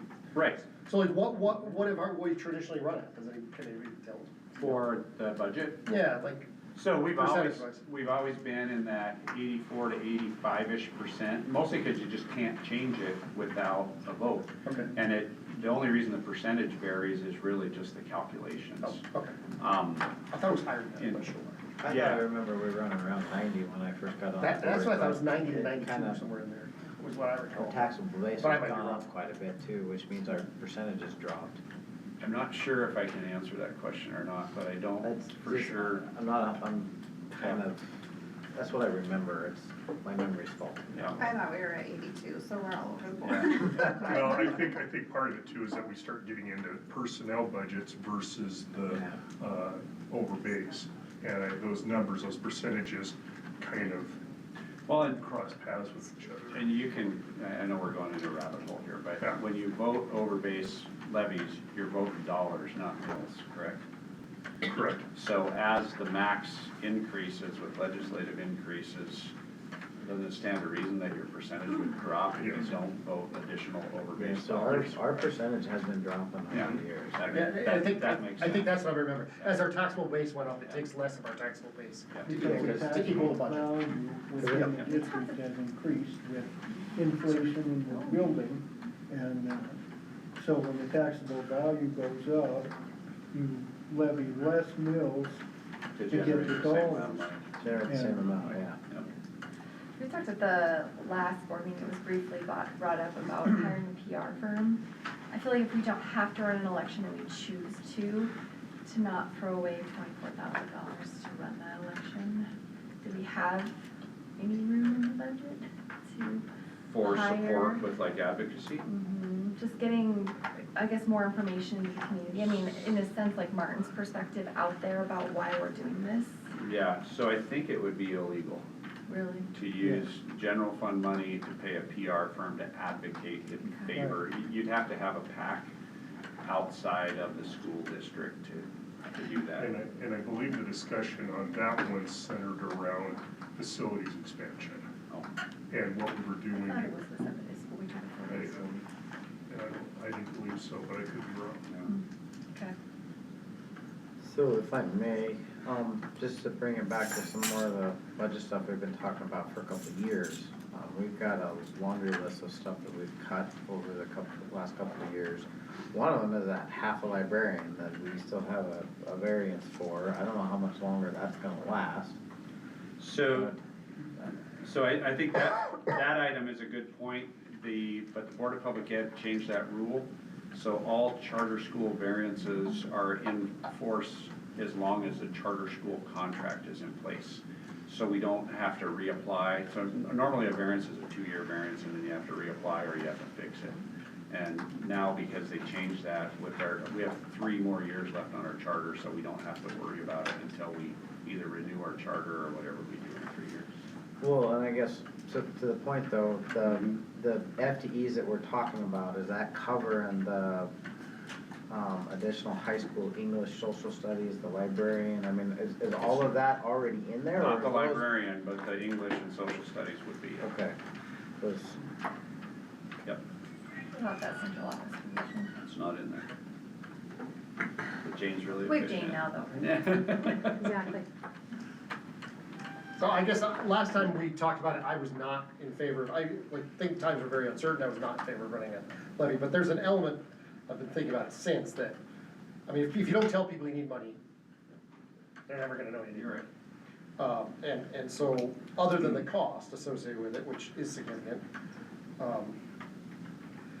I think in order, my gut reaction is, we should absolutely move from block scheduling. I would expect that to be an expectation of mine if we got a levy and passed it. I mean, just judging from, I give small credence to student input on this, to be honest with you. I mean, but. I thought students were at the heart of every decision. They are, but I think that particularly education. Can I make a comment about that? So I was one of those that read every one of those survey moments. And I can tell you, because I have a student, I had 2 that filled out the student section. And if you look at most of them that were against moving out of the block schedule, every single, well, about 90% of them were because I'll have homework. And I'm not so sure that's the best reason to not move out of the block schedule. You're considerably more eloquent than I was. I'm not trying to be dismissive of student input, but. Yeah. But I think they had to do the a lot educator with input's a little more homework versus reasonable. anything else. Yes. College is not going to be friendly at that point. But regardless, I would just say, like, I mean, there's an element where I'm quite torn, because I don't wanna ask for money and then not get it, and I don't wanna not advocate, but like, there's an element where I think, like, you need to tell people what you need, and I remember, I mean, I literally want a comparison, be like, this is what it's gonna cost you to live in East Helena, like, move to Helena if you don't like it, cause like, you're gonna, like, it's gonna be considerably more. One thing, and when Dan and I were having this discussion, part of it is what is the likelihood of passage? And we really don't know. It goes through dynamics of the economy, dynamics of the electorate, all the things that could possibly change. But we floated an operations bond, was it 2 years ago? 3. I want to say 3. Okay, and do we have an approximate idea of what the failure rate was on that, and how much we asked for? It was 60-40-ish, if I remember. Yeah, it was like 20 points, it was big. It died in flames. It wasn't quite 2 to 1, And then the next question I have in consideration, this comes That was like into. 360, I think, was that something like that? And this will come into under our new business, item number 6, is that we've got an intent for permissive levies, which some of those are statutorial, some of those are just based on what our needs are in order to meet the basic requirements go. But we're talking about an additional 16.4 mils for that as well. So that's an additional $86 a year that we will be actually non-voted permissive levies on that. So this levy that we're proposing and the permissive stands, I mean, we're talking about an increase of about $154 a year. Is that drastic? I don't know. Is that, I go back to my original question, does that bring the likelihood of passage into question enough that we shouldn't pass the question? I'm looking at you, Mark, because you did throw out that they don't know unless we ask. I need $1 million, give it to me. And you say no, well, okay, well, I'll go back, but, you know, we could go up to an additional $2.5 million. We'll never get it. So then there's that sweet spot between what we can get and what's reasonable. And I don't have a great answer, I Neither do know I. it's much easier when people have complaints about school, or like, why That's- are kids ever in school? Like, well, because like, there aren't enough teachers, I don't know what to tell you. That's why there's 7 of us, and hopefully we've got some broad-based views as far as the entire community that would give us insight on that question. And I think the last one that we tried to run, I feel like we didn't put enough information out there on, especially to the ones that are not involved in the school setting. So our retired communities, our businesses, any of those people, I feel like we did not do a good job at explaining why we need it and what it's being used for. When we did the high school, we were all over the place, you know, explaining and vouching for it. So if we choose to run one, I feel like we need to do a better job at educating on why and being transparent on why, rather than just asking for it. That's a good point. So if I may, Scott. Yeah. You know, hiring 3 additional FTE in the high school, 5 at EVMS, was brought up about classroom space, floor space. Is it realistic to house that many more teachers in each building? I mean, A lot of teachers on the cart. Teachers will be traveling teachers. there will be traveling teachers? Yes. Cause I mean, you could throw something, I mean, this is something that if 392 is not palatable, if we don't think it is, 3 teachers at the high school could potentially be palatable at about 255. Is that something that we wanna look at? And that would give a partial. And I don't know, I mean, I got kind of a philosophy that do you ask for maybe 80 or 90, 100 to kind of just keep us going with inflation, you know, to maintain and put some of the stuff that we've had to cut back a little bit? Or and if it passes, do you run one a year or 2 later? Or do you ask for a bigger chunk every couple of years? The last one, if history shows us, high school passed with flying colors, so did the prickly pear, but our small operational levy died in flames. I mean, I know the way I'll probably vote when it comes to my ballot, but trying to convince others can be difficult. And I guess what I want to say is that if we, as a board, decide to float a mill levy, we need to make sure that if it fails, that we are not promising something that we, you know, can still do otherwise. And I guess the other thing we could do is we could look at cutting other programs. Like, if this is truly what we want to do as a board, are there other programs that, underutilized programs potentially, that we cut? Because you gotta write the check eventually somehow, whether it comes from Peter or Paul. Well, yeah, when you said that, I mean, you think like $400,000 might not cover our increased fuel bill for buses this year, or gas. I mean, like, Well, and we've got a pretty significant bump in our non-voted coming up that we'll talk about, but, I mean, it's not always asking for more, it may be tightening the belt in other locations, not that that's a great idea, but it is an option. I don't know, I guess I wanted to throw it out there, I'm kind of ambivalent either way, it'd be nice to save the 24 grand, put that in the coffers for something else, but that's not enough to supply another teacher either, so. When does this decision have to be made by? I believe the 17th is when you and I Yeah. agreed that we had to schedule a special meeting. We can either decide tonight, or if the board wants more time or more information, Scott and I penciled in a meeting for the 17th. That's what I got. Where you're agreeing, St. Patrick's Day, yeah. And possibly pulling the budget committee together in the interim. I'm not sure I've got any, I'm not sure I've got any other new information to add that would change it. I was actually surprised that it came together the way it did. I was cautiously optimistic when we left the February board meeting that if the preliminary budget data sheet came in the way I wanted it to, that we might be able to do it without a levy. But some of the scheduling challenges, particularly at the middle school level, are just too tall to get over without the additional staffing in place, and that's kind of where the choke point is right now. Dan, just real quick on number wise, so if we get that base, that 125,000 back, does that factor into the 392? Because if we remember, we're based on like 527,000. So that factors into the 688, which factored into the 200, which took care of the 2 FTE that weren't taken care of by the French teacher, that resulted in the remaining 5 FTE that made the 392. So yeah, if I understand what you're asking, it's in I there. was just making sure the 125 is in there, but if not, then it's a little. It is, and I mean, I'm not gonna lie to you guys, that's a consideration that we have to start really getting serious about, is when you look at those base entitlements for the high school and the middle school, there's $500,000 there.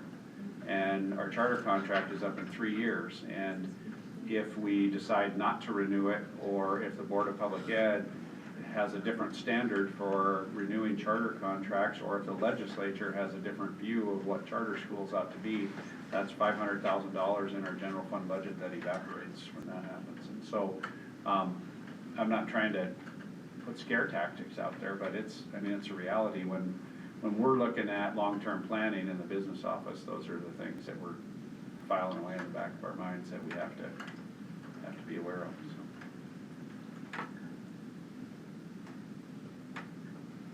so. Okay. How much is being paid into that though?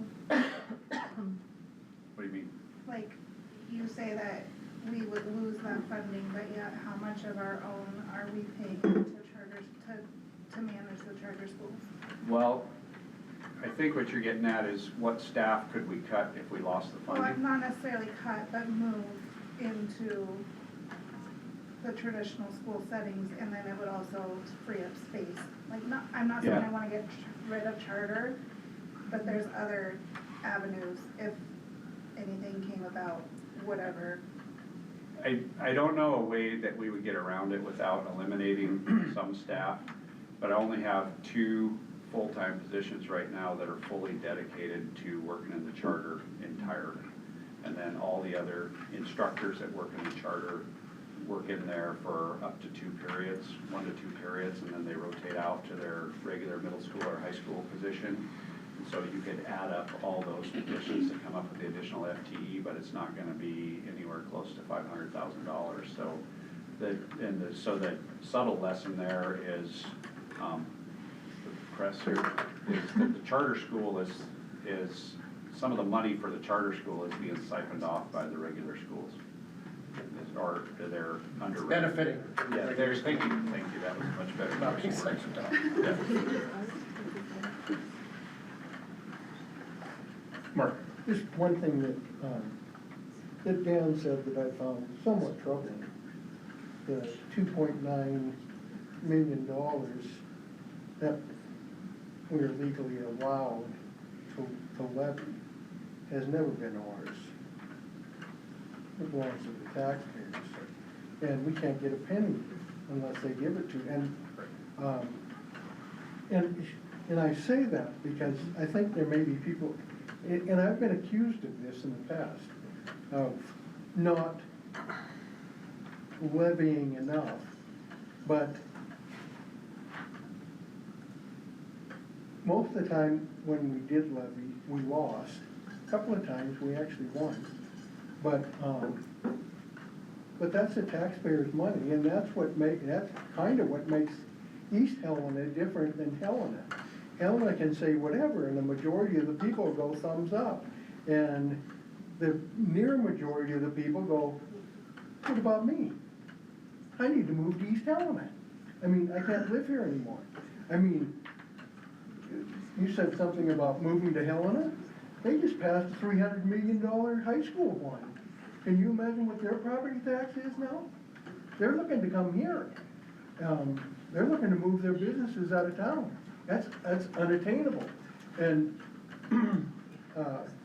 so, you know, I agree that this school district needs more money to become more normal. But we should never get the idea that that money that we're leaving on the table somehow, because we're not.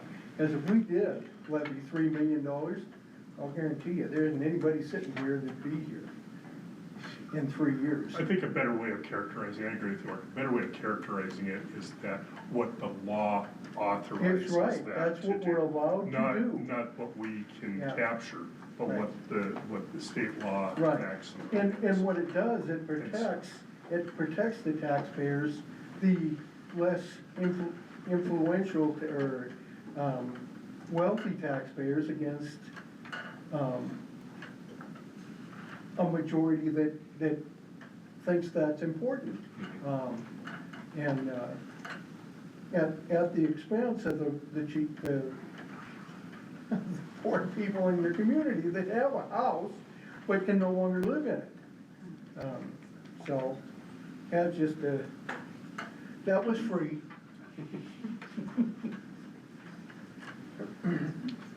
So, the board has a couple of options. Well, a few options, actually. One is to forego a mill levy in its entirety. Another one is to, tonight, pass a mill levy amount and have that for the May ballot. Or we can table it, come back with a finer tuned plan, if you will, and then meet on March 17th to do a final consideration for it, unless there's some other options that you guys are looking for. But we probably should either decide to head one of those directions. So we can't just say we would like a levy and we'll figure out later. We can, we'll have to do it March 17th, Fine. because it has, in order for it to be, we have ballot language will need to be established by then. Thank you. So I would entertain a motion. I make a motion that we consider a mill levy. Is that what you want? What do you want? It's not That's what what I I want, Tiffany, it's gonna be what the board wants or whatever, but I guess, do you want to specify a dollar amount? Or are you waiting, or would you like to forego the decision until the March 17th meeting? I would like to move that we consider a $400,000 levy. Okay, we have a motion to authorize the request of $400,000 operations levy. Do I have a second? I'll second that. And a second for Martin. Okay, are there questions, comments from the board? Should we go with the exact amount? Motion was 400. I mean, do we go Motion. $399.99? Well, because we all care about our property taxes, and every little bit that go up is an increase in property tax. Yeah. None of us like our property taxes. They're expensive around here. Would I do it for the school? Absolutely. But to take more than what, do we need more? Do we need that extra what is it? Is it only $8,000? Yeah. Never mind. I felt like around, I really more like palatable, but Actually, thinking it was more than probably that. Sorry, my the other brain way was- around, it's because still then better people than will look research. at it as, well, they don't really know what they're buying, it's just an estimate on it, so. then let's. But I let's was gonna do the honor exact. that. No, that's a good advice. Let's do the So exact. I would need to get an amended motion if that is. Or she can withdraw. Or she withdraw a motion, we can start over. Okay, we'll withdraw. Okay. All right, I make a motion to run a levy for 392, 172. Okay, we have a motion, do I have a second? I'll second that. Second from Mark. Additional questions or comments from the board? And so with Tiffany withdrawing the motion, we didn't need to vote on that? No. Okay. Or it didn't need a second either? Martin second. Martin, So second. Martin. the motion, you seconded the withdrawal, Yep. Yes, you did. Yeah, and then you also seconded the new motion of the 392, 172. correct. I'm on board. Good. Thanks, Jake. Any additional questions, comments from the board? Questions or comments from the public? Okay. Seeing none, I'll call the question. All those in favor of the motion, please, I'm gonna do a roll call vote. It might be easier that way. Stacy, Aye. Mark, Aye. Martin, Aye. Tiffany, Aye. Tristan, Aye. Tyrell. Nay. Me, no. So by a vote of 5 to 2, the motion does carry. So you are authorized to move forward with that. All right. And thank you. Great Great conversations. conversation. Appreciate everybody's insight and input on that. Okay, we'll now move on to new business.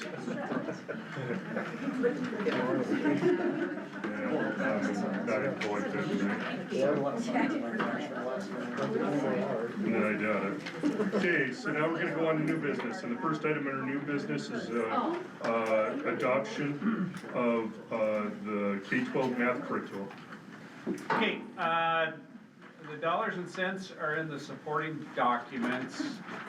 But first of all, before we get to that, we're just talking about the actual standards and math curriculum, which is a document that was linked in the email I sent you, posted on our website, and up on the screen here in front of us.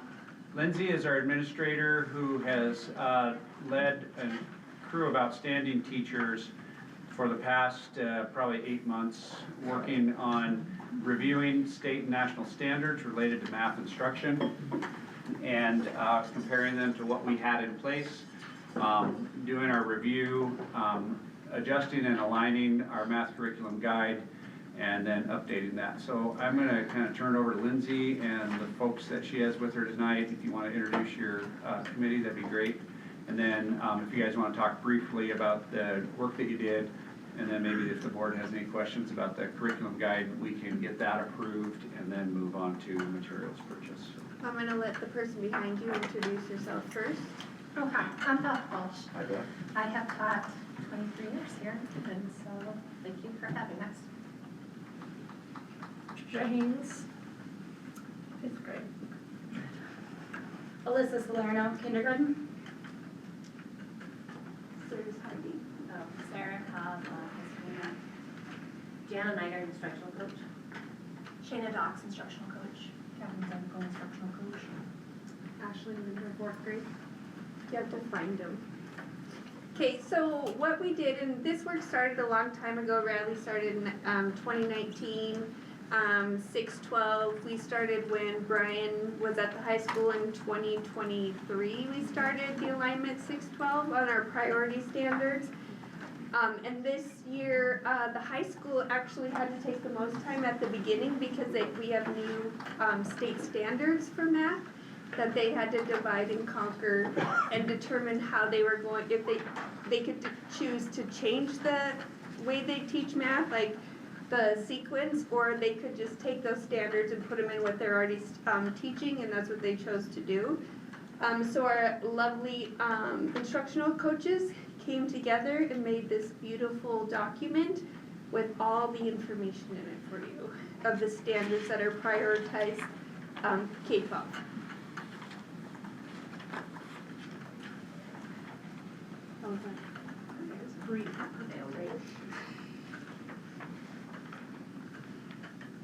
I guess I'll ask, was there anything really earth-shattering or momentous that you discovered in doing this work, or? Yeah, there are some financial literacy standards that are gonna take some adjustment. Yeah. And I'm really impressed with the practice standards and Okay. things like that. So when you say take adjustment, can you elaborate on that? Yeah, if you go back up to the table of contents again, and at the very bottom, it's the financial literacy, go ahead and click there. Okay, this is, oh, it is. Wow. Nice. Okay.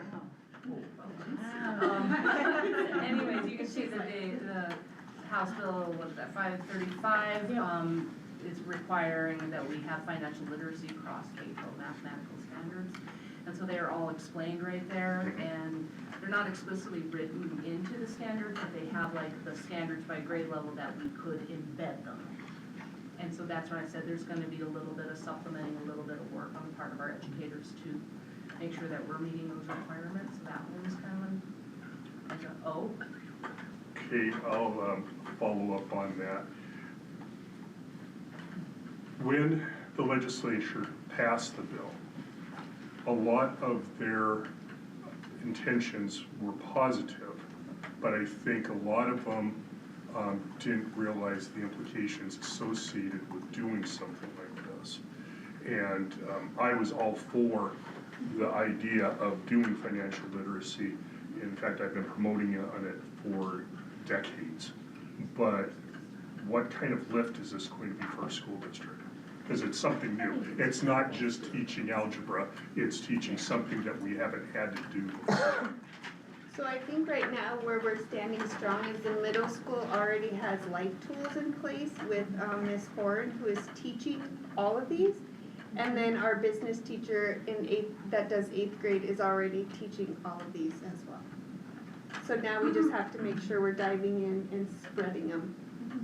Okay, so it's not like it's totally foreign, it's just gonna be an adjustment. Yep. Okay.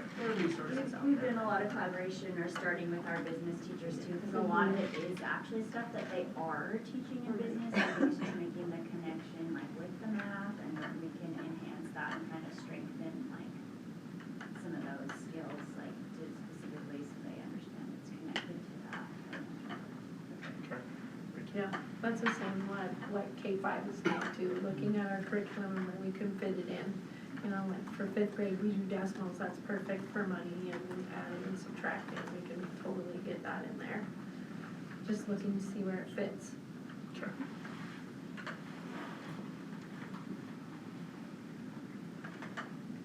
Okay, does the board have any questions for our committee? I learned a new term. What's that? I didn't know what that meant. The financial literacy. Literacy? I was like, anyway, it's great. Yeah. The clickable was even better. Yeah, wow. I just have a question, it's pretty minimal compared to the rest of the class, but on the calculators, are you guys providing calculators for the whole class, or is it just, like, are students still expected to bring a certain calculator for certain classes? How is that? I had that same question. Yeah, so at the high school, what our hope is that we have some classroom sets, and they use them, they return them. You know, and part of it is just like some of those calculators are very expensive, but they're also very useful for like the ACT and the SAT. So by having the classroom sets and them getting to know the calculators, and when they go into those tests and when they're using those, they're more prepared. And so, yeah, just they'd be in the classroom and they'd stay with the classroom and be, you know, studying. Thanks.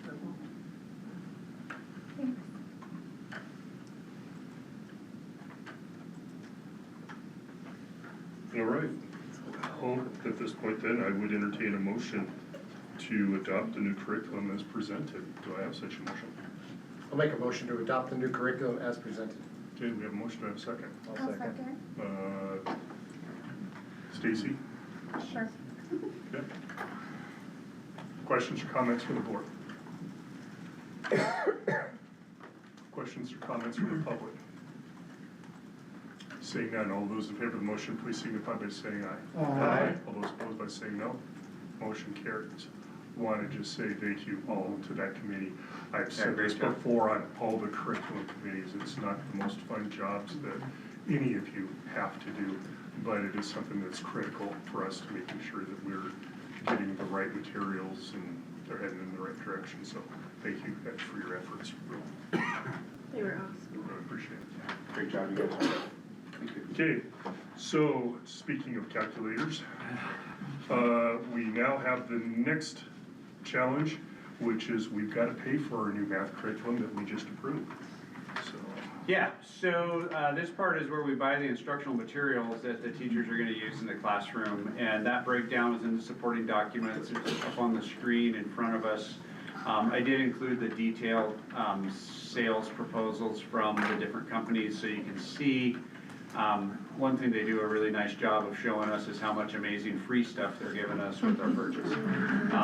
And sometimes you might get cynical and feel like they just inflate the cost and then say, oh, we're writing that off and it's free, but it is significant. And one of the things that our committee did for us, and Lindsay and probably Catherine specifically, is they negotiate with these guys. We don't necessarily just deal with the first number that they throw our way. And even, I don't know, it was probably a week to a week and a half ago, Catherine was emailing me saying, well, now she got some of the training thrown in, so that helps with our costs. But this stack right here is a specific list of the materials that we're buying, which are supported by the sales documents there. And that's where you see the calculators that Stacy and Scott were just speaking about. And the grand total, which comes to about $473,461 to purchase those materials. The good news is that with STARS Act funding, if you remember our conversation about that last year, one of the things that we did with some of that STARS Act money that was coming in was put some additional money towards our textbook or materials adoption cycle. So we do have money in the budget for this expense, and the teachers have put a lot of work. I mean, this is a long process. I want you guys to understand, we have sales reps come in, they demonstrate the materials, the teacher grade level reps spend time looking through all the materials, evaluating them from the different publishers to determine what's gonna match up best with our state standards and our local curriculum document to choose materials that are gonna, you know, do the best job to support student learning. So this is a big number, it's a lot of money, but our math committee has put a lot of work into dialing this in for us. And so we have the money to make the purchase, and we're just asking for your support. How long does this curriculum last? 5 years. Okay, cool. Is that true? Or is it, okay. Yeah, and can I add that the curriculum associates, we get an updated book every year if things change. If they make it, and that's just rolled into that, we don't pay more for that. So that's. So they're consumables, is that my understanding of that? Yes. So they're reprinted every year, and so when And so when changes happen, I mean, we get that, it's rolled in. Right, so I was kind of wondering why some of the years were 2024, like, on the curriculum, says like pre-calc, first edition, is that just when, that's the only edition they have? That's when it was published. Yeah, I bet that was the publisher year.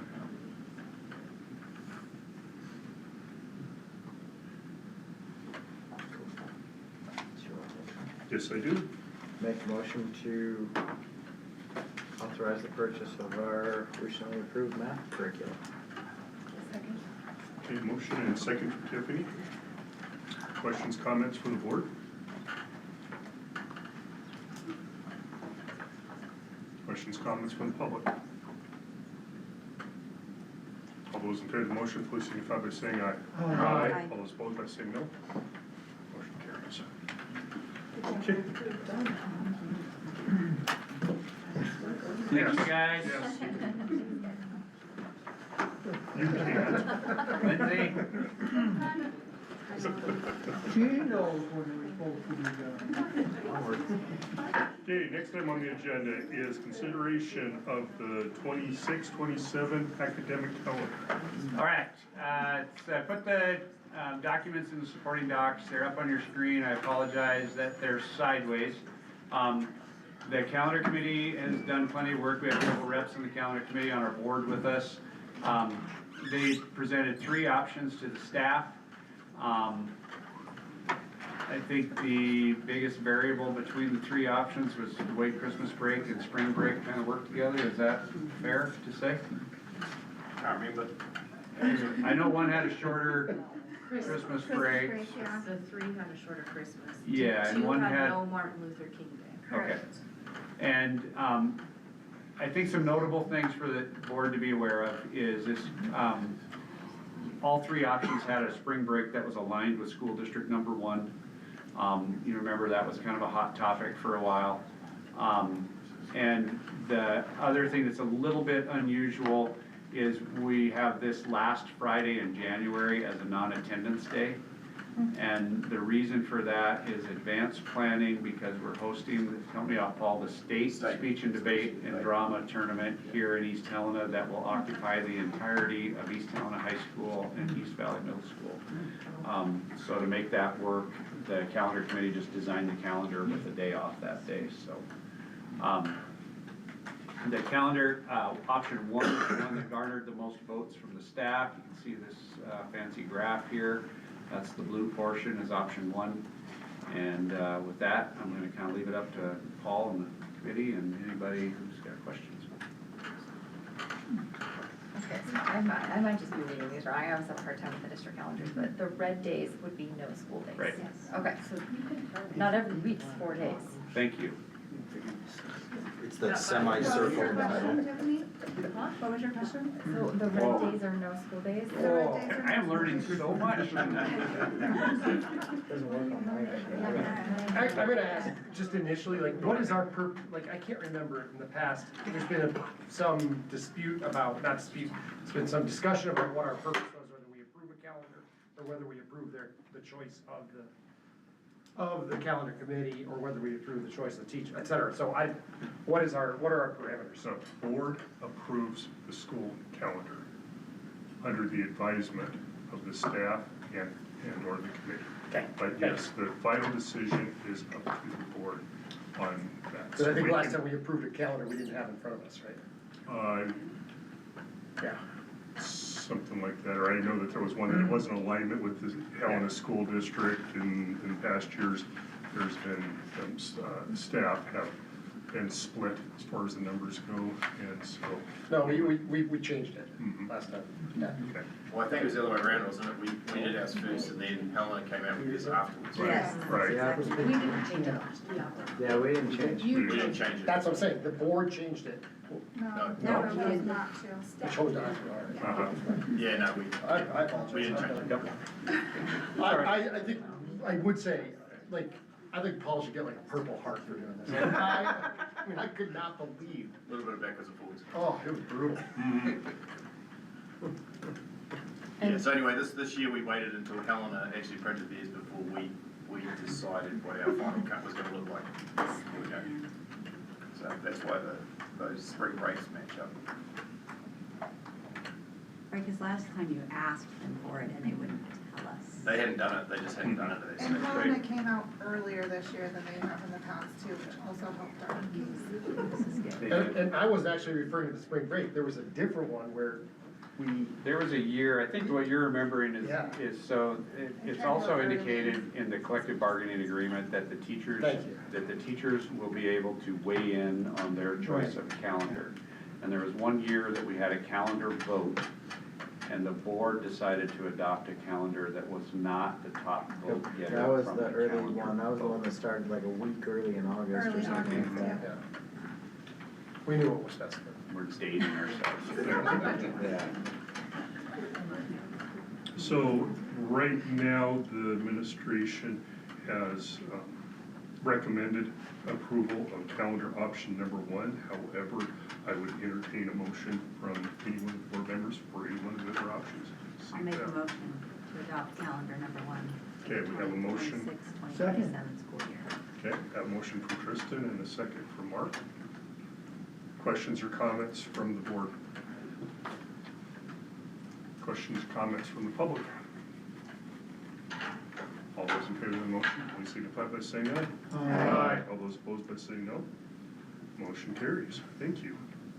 And thank you, everybody on the calendar. Yeah, great job, you guys. Good job. Okay. Your Purple Heart is in my office, so. Just like, oh my Okay, God, two. never ending. Item number 4 is non-resident application update. And this is strictly an informational item. What do you got? Okay, so this is the document that's in your supporting documents. Jen brought us a new copy tonight, but I don't, so you guys have it, but I didn't take one for myself. This is simply to illustrate where we're at with non-resident enrollment. Out of currently enrolled students, we have 173 who have reapplied. Actually, now it's 176. And we have 10 that have not submitted applications yet. So school secretaries are reaching out to those families to see what their intentions are for next year.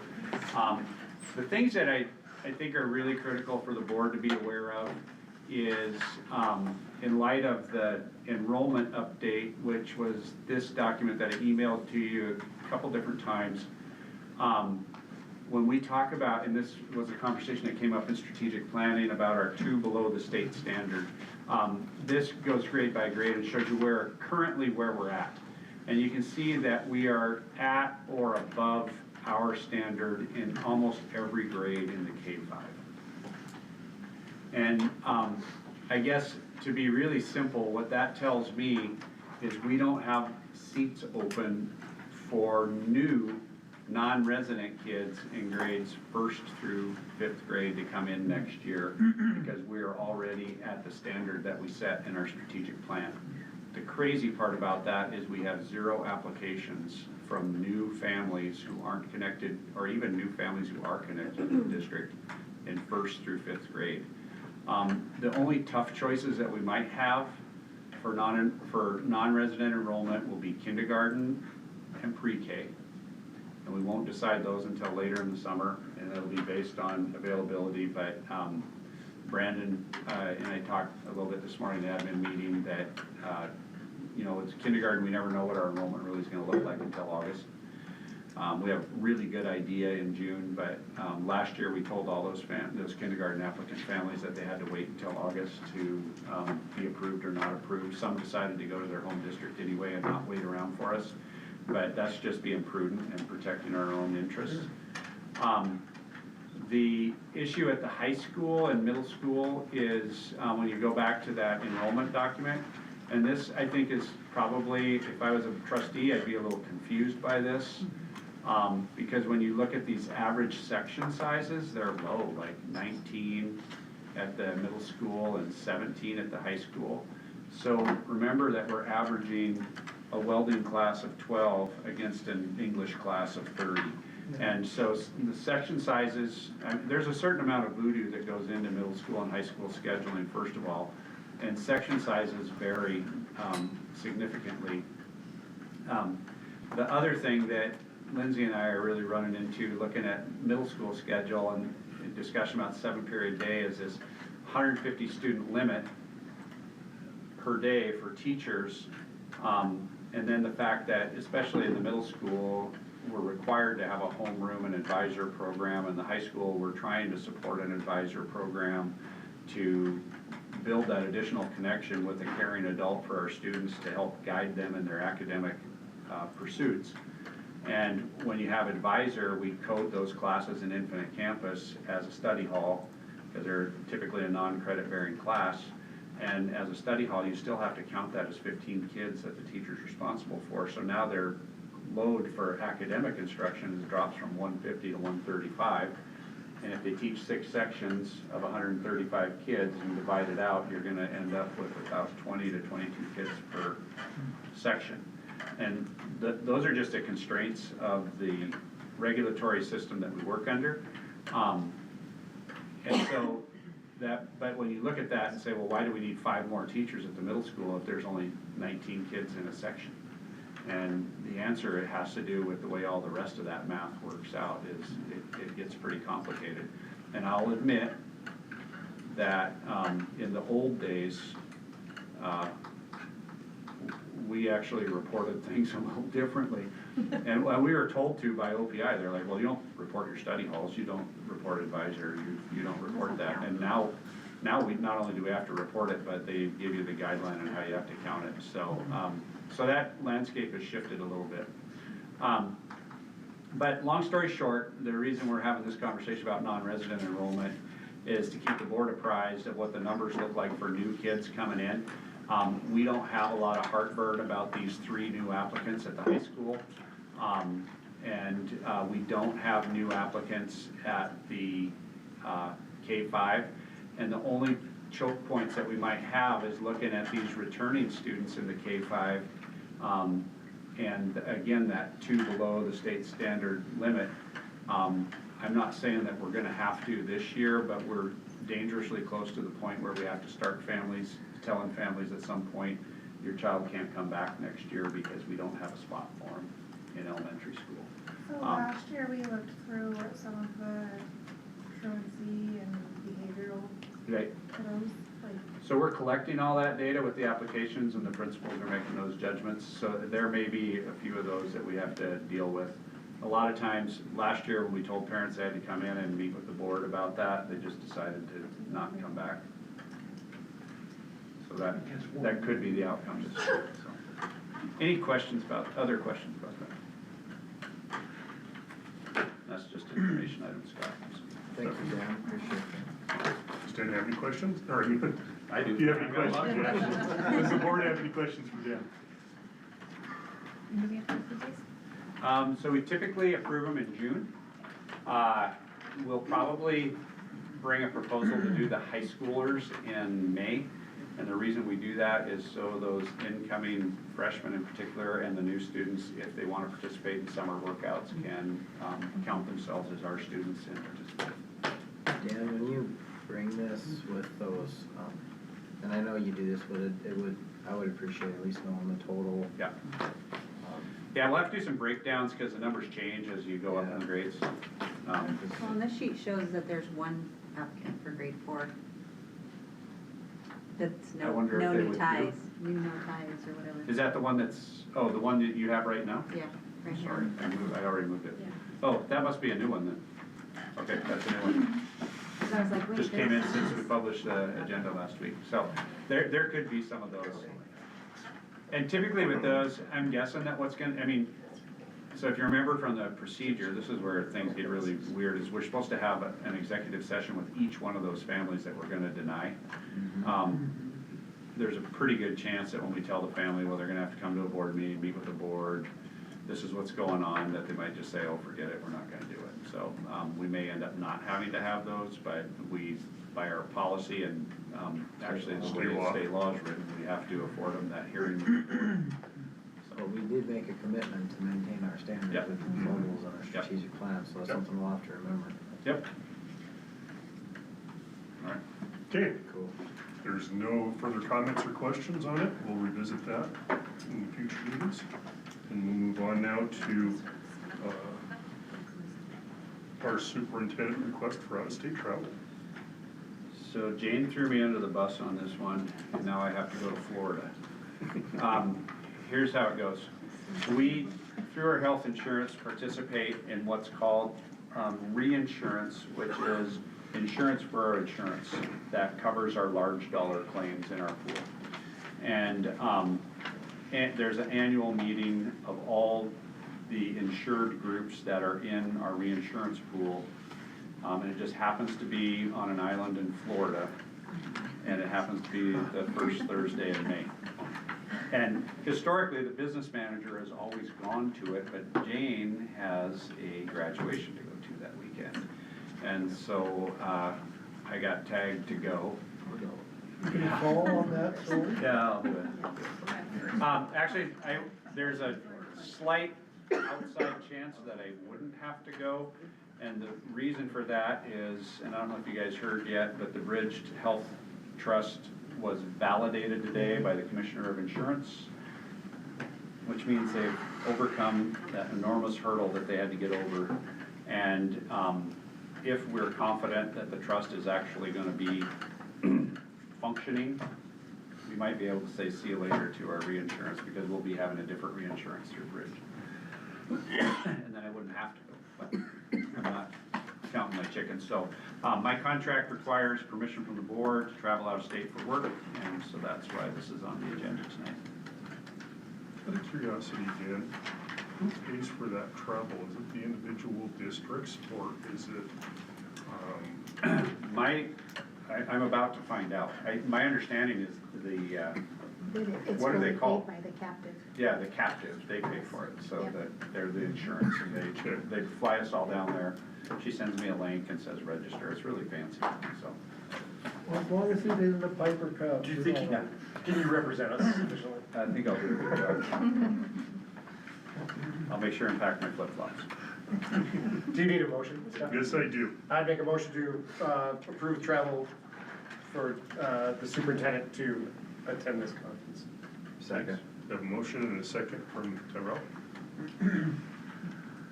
Questions or comments from the board? Questions, comments from the public? All those in favor, say aye. Aye. All those opposed, say no. Motion carries. And I thought about taking Dan's spot on Yeah. that, but Let you. I've I've got a gift showing up that.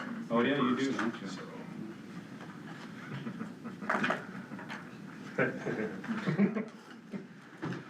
Okay, so the sixth and final consideration is now in order, and that is our notification of intent regarding the permissive levies on resolution 245.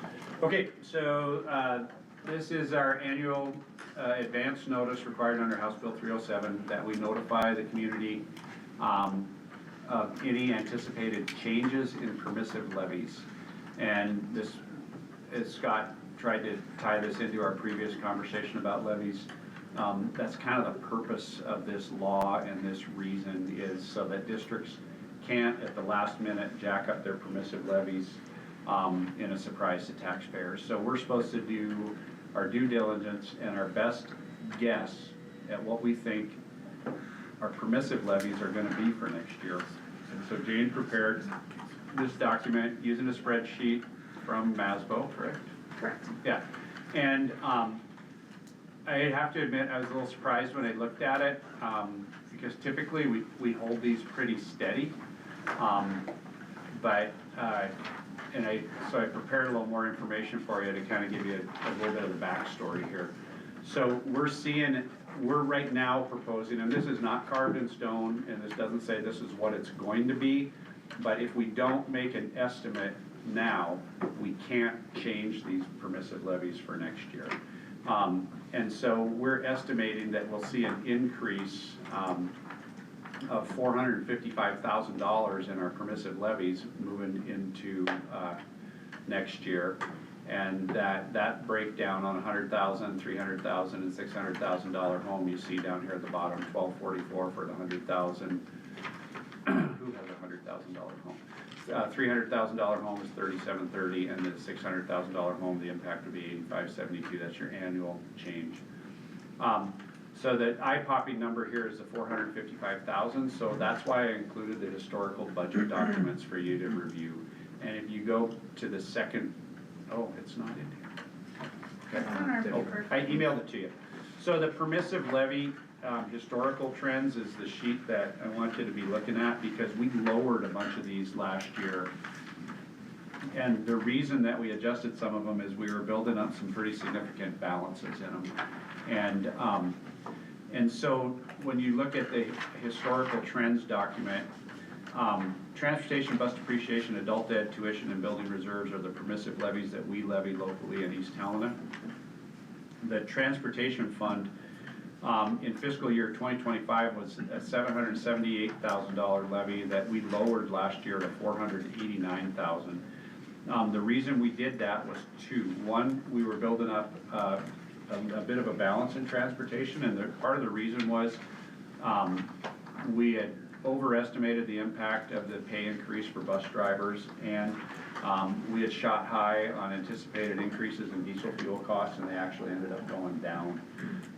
But the big reason for the change last year was the state also increased our transportation reimbursement, or rider reimbursement. So we were able to lower it significantly.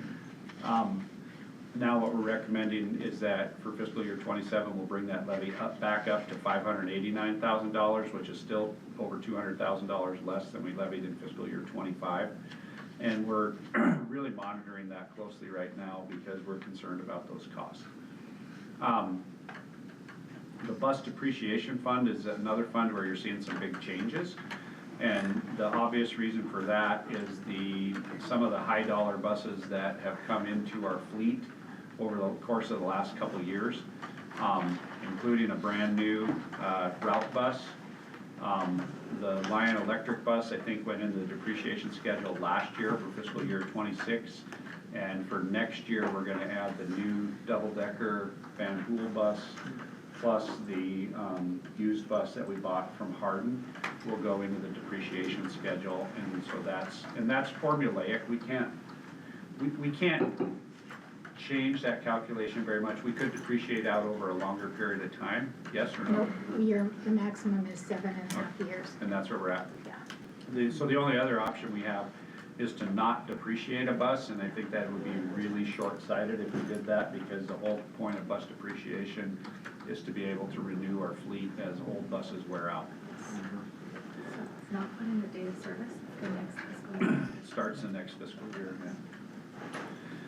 And mostly it gets to the tax calculation, so we can't just adjust it as the year's going on. The next one's adult ed, and this is shooting from the hip a little bit, but we might recommend some changes in how we do adult ed, and we may have to pay some additional salaries of an adult ed lead out of there, and I'll talk more about that with you as we firm it up if we go there. We've typically always levied 1 mil for adult ed, and this year, and you can actually see on here, this is kind of neat, the decrease in our taxable valuation from 25 to 26. So that mill in fiscal year 25 levied $32,000. This year it's levying $27,000. This number here we put in there as if we were doubling the mill to $55,000, but that's totally up for discussion and remains to be seen. The tuition levy is a significant one. And tuition is kind of had a weird history with us. So we had to start levying in tuition when we opened the high school, because when we created our own high school district, we had our own high school students, but we didn't have a school for them to go to school in. So they were still going to Helena High. And so for those first 3 or 4 years, we were paying the hefty tuition payment to Helena High to educate those kids. And that was our share of basically of the overbase mills that they were collecting to teach those kids, because they weren't taxing our taxpayers anymore. So it's a little bit of a shell game. But over time, that tuition fund had grown pretty significantly. When the levy failed in 2023 that we were discussing early, we leveraged a tool that we're allowed to use tuition for, and that is to pay for a significant portion of our special ed costs. And we did that to minimize the impact of the failed levy. And so now we have a pretty significant portion of special ed staff expenses, and these are salaries that are paid out of tuition. And this year for fiscal year 26, we lowered it way down to $73,000 because we had accrued a balance in there. We also had a significant tuition payment to pay to Helena Public Schools because of our non-resident East Helena kids that go to school there. And so that fund is being drawn down a little bit, and so we're looking at it that we probably are gonna have to set the tuition levy around $300,000 to meet those obligations. And so it's fallen back into that historical norm where it's been. But with tuition and transportation in particular, we lowered those levies significantly this year, and they're popping back up again a little bit for 27. And then the last one is building reserve. This one again is formulaic, and if you remember from, we usually discuss this in the August meeting, but we get what amounts to about a 2-for-1 match from the state. If we levy $99,000, the state's gonna give us about $235,000. And it goes into our building reserve fund. The uses of building reserve is we're gonna use it to pay for that chiller we authorized last month for EVMS. We'll probably use it to pay for the remaining part of the roof at Radley that we're gonna try and get repaired this summer. But a big part of what we use building reserve for too, and I don't know if the trustees are remembering this, is to pay for our SRO contract with the Clark County Sheriff's Office. So our expenses for SROs does not come from the general fund, it comes from the building reserve fund. And that's part of the safety and security portion of building reserve that was passed by the legislature probably nearly a decade ago. When you add up all those proposed levies for fiscal year 27, you come up with just under $1.4 million, which is slightly below where our permissive levies were 2 years ago in fiscal year 25, but it is an increase from where they're at in 26. So that's the reason that the impact on a $100,000, $300,000, and $600,000 house is showing up on our resolution 245. Does that make sense? Kind of supposed. What do we receive from other districts for tuition? I don't know the answer to that. And then does that go into our tuition fund, I'm assuming? No, it has to go into the general fund Okay. by law. And then actually what that does is, so the general fund amount is set for the year by the board when they adopt the budget. And then the county collects those mills from the taxpayers to meet that obligation. So when that tuition payment goes into the general fund, the county lowers the number of mills that are actually collected. And it's not any extra money for us. It just, theoretically, it goes back to the taxpayers, but I bet you're not feeling it on your property tax bill. But that's how it works. Okay. It's, And the amount that we get for tuition is based on the lowest property tax between of the two districts. So, Ours. yeah. But that's all changing again next year because of countywide equalization of mills, and this is a new voodoo that Jamie and I are waiting to see. We'll see. Yeah, how that's gonna work. Because, wow. So, yeah. So, based on state law, we are required to have this notification published to the public, and we need to have that approved at this meeting. So, I would entertain a motion, and if you want, we can change any of these values in this table, but I think that James. And they probably will change Yeah. before August, I guess that's Yeah, a great point. our final budget will be decided in August, but this will have to give them a heads up, and it's a good faith effort Yes. that we try to provide. So I would entertain a motion to approve resolution 245 for a notice of intent to increase our non-voted levies. I'll make that motion. Motion from Tristan, do I have a second? Second from Tiffany. Questions or comments from the board? I think isn't this what I call the backfill bill that Lou Jones, the state didn't allocate enough money, so they through legislative, they gave the school board the responsibility because the legislature didn't want it. Right, they kind of put it on the backs of the school districts, but the problem was that the school districts were kind of playing a shell game where they weren't approving or notifying their taxpayers of their permissive levies until August. So then they were proposing an operations levy that would be whatever they decided it was going to be. And then they'd say, oh, but by the way, we're gonna charge an additional for it. So they finally said, no, you can't do that. You need to give a good faith effort to let your taxpayers know what you're going to do in August, so they don't come as a surprise. And then they'll vote on your operations levy. Yeah. So. Okay, so we have a motion and a second, or any questions, comments from the public, excuse me. Okay, we have a motion and a second. All those in favor of the motion, please signify by saying aye. Aye. All those opposed, please say no. Motion carries. Thank you. And that will conclude this evening's meeting of the East Town Public Schools Board of Directors, or Board of Trustees, excuse me. That's it. The next meeting for the East Town Board, regularly scheduled meeting for the East Town Board will be April 13th, right here at East Valley Middle School, and I will call this meeting adjourned.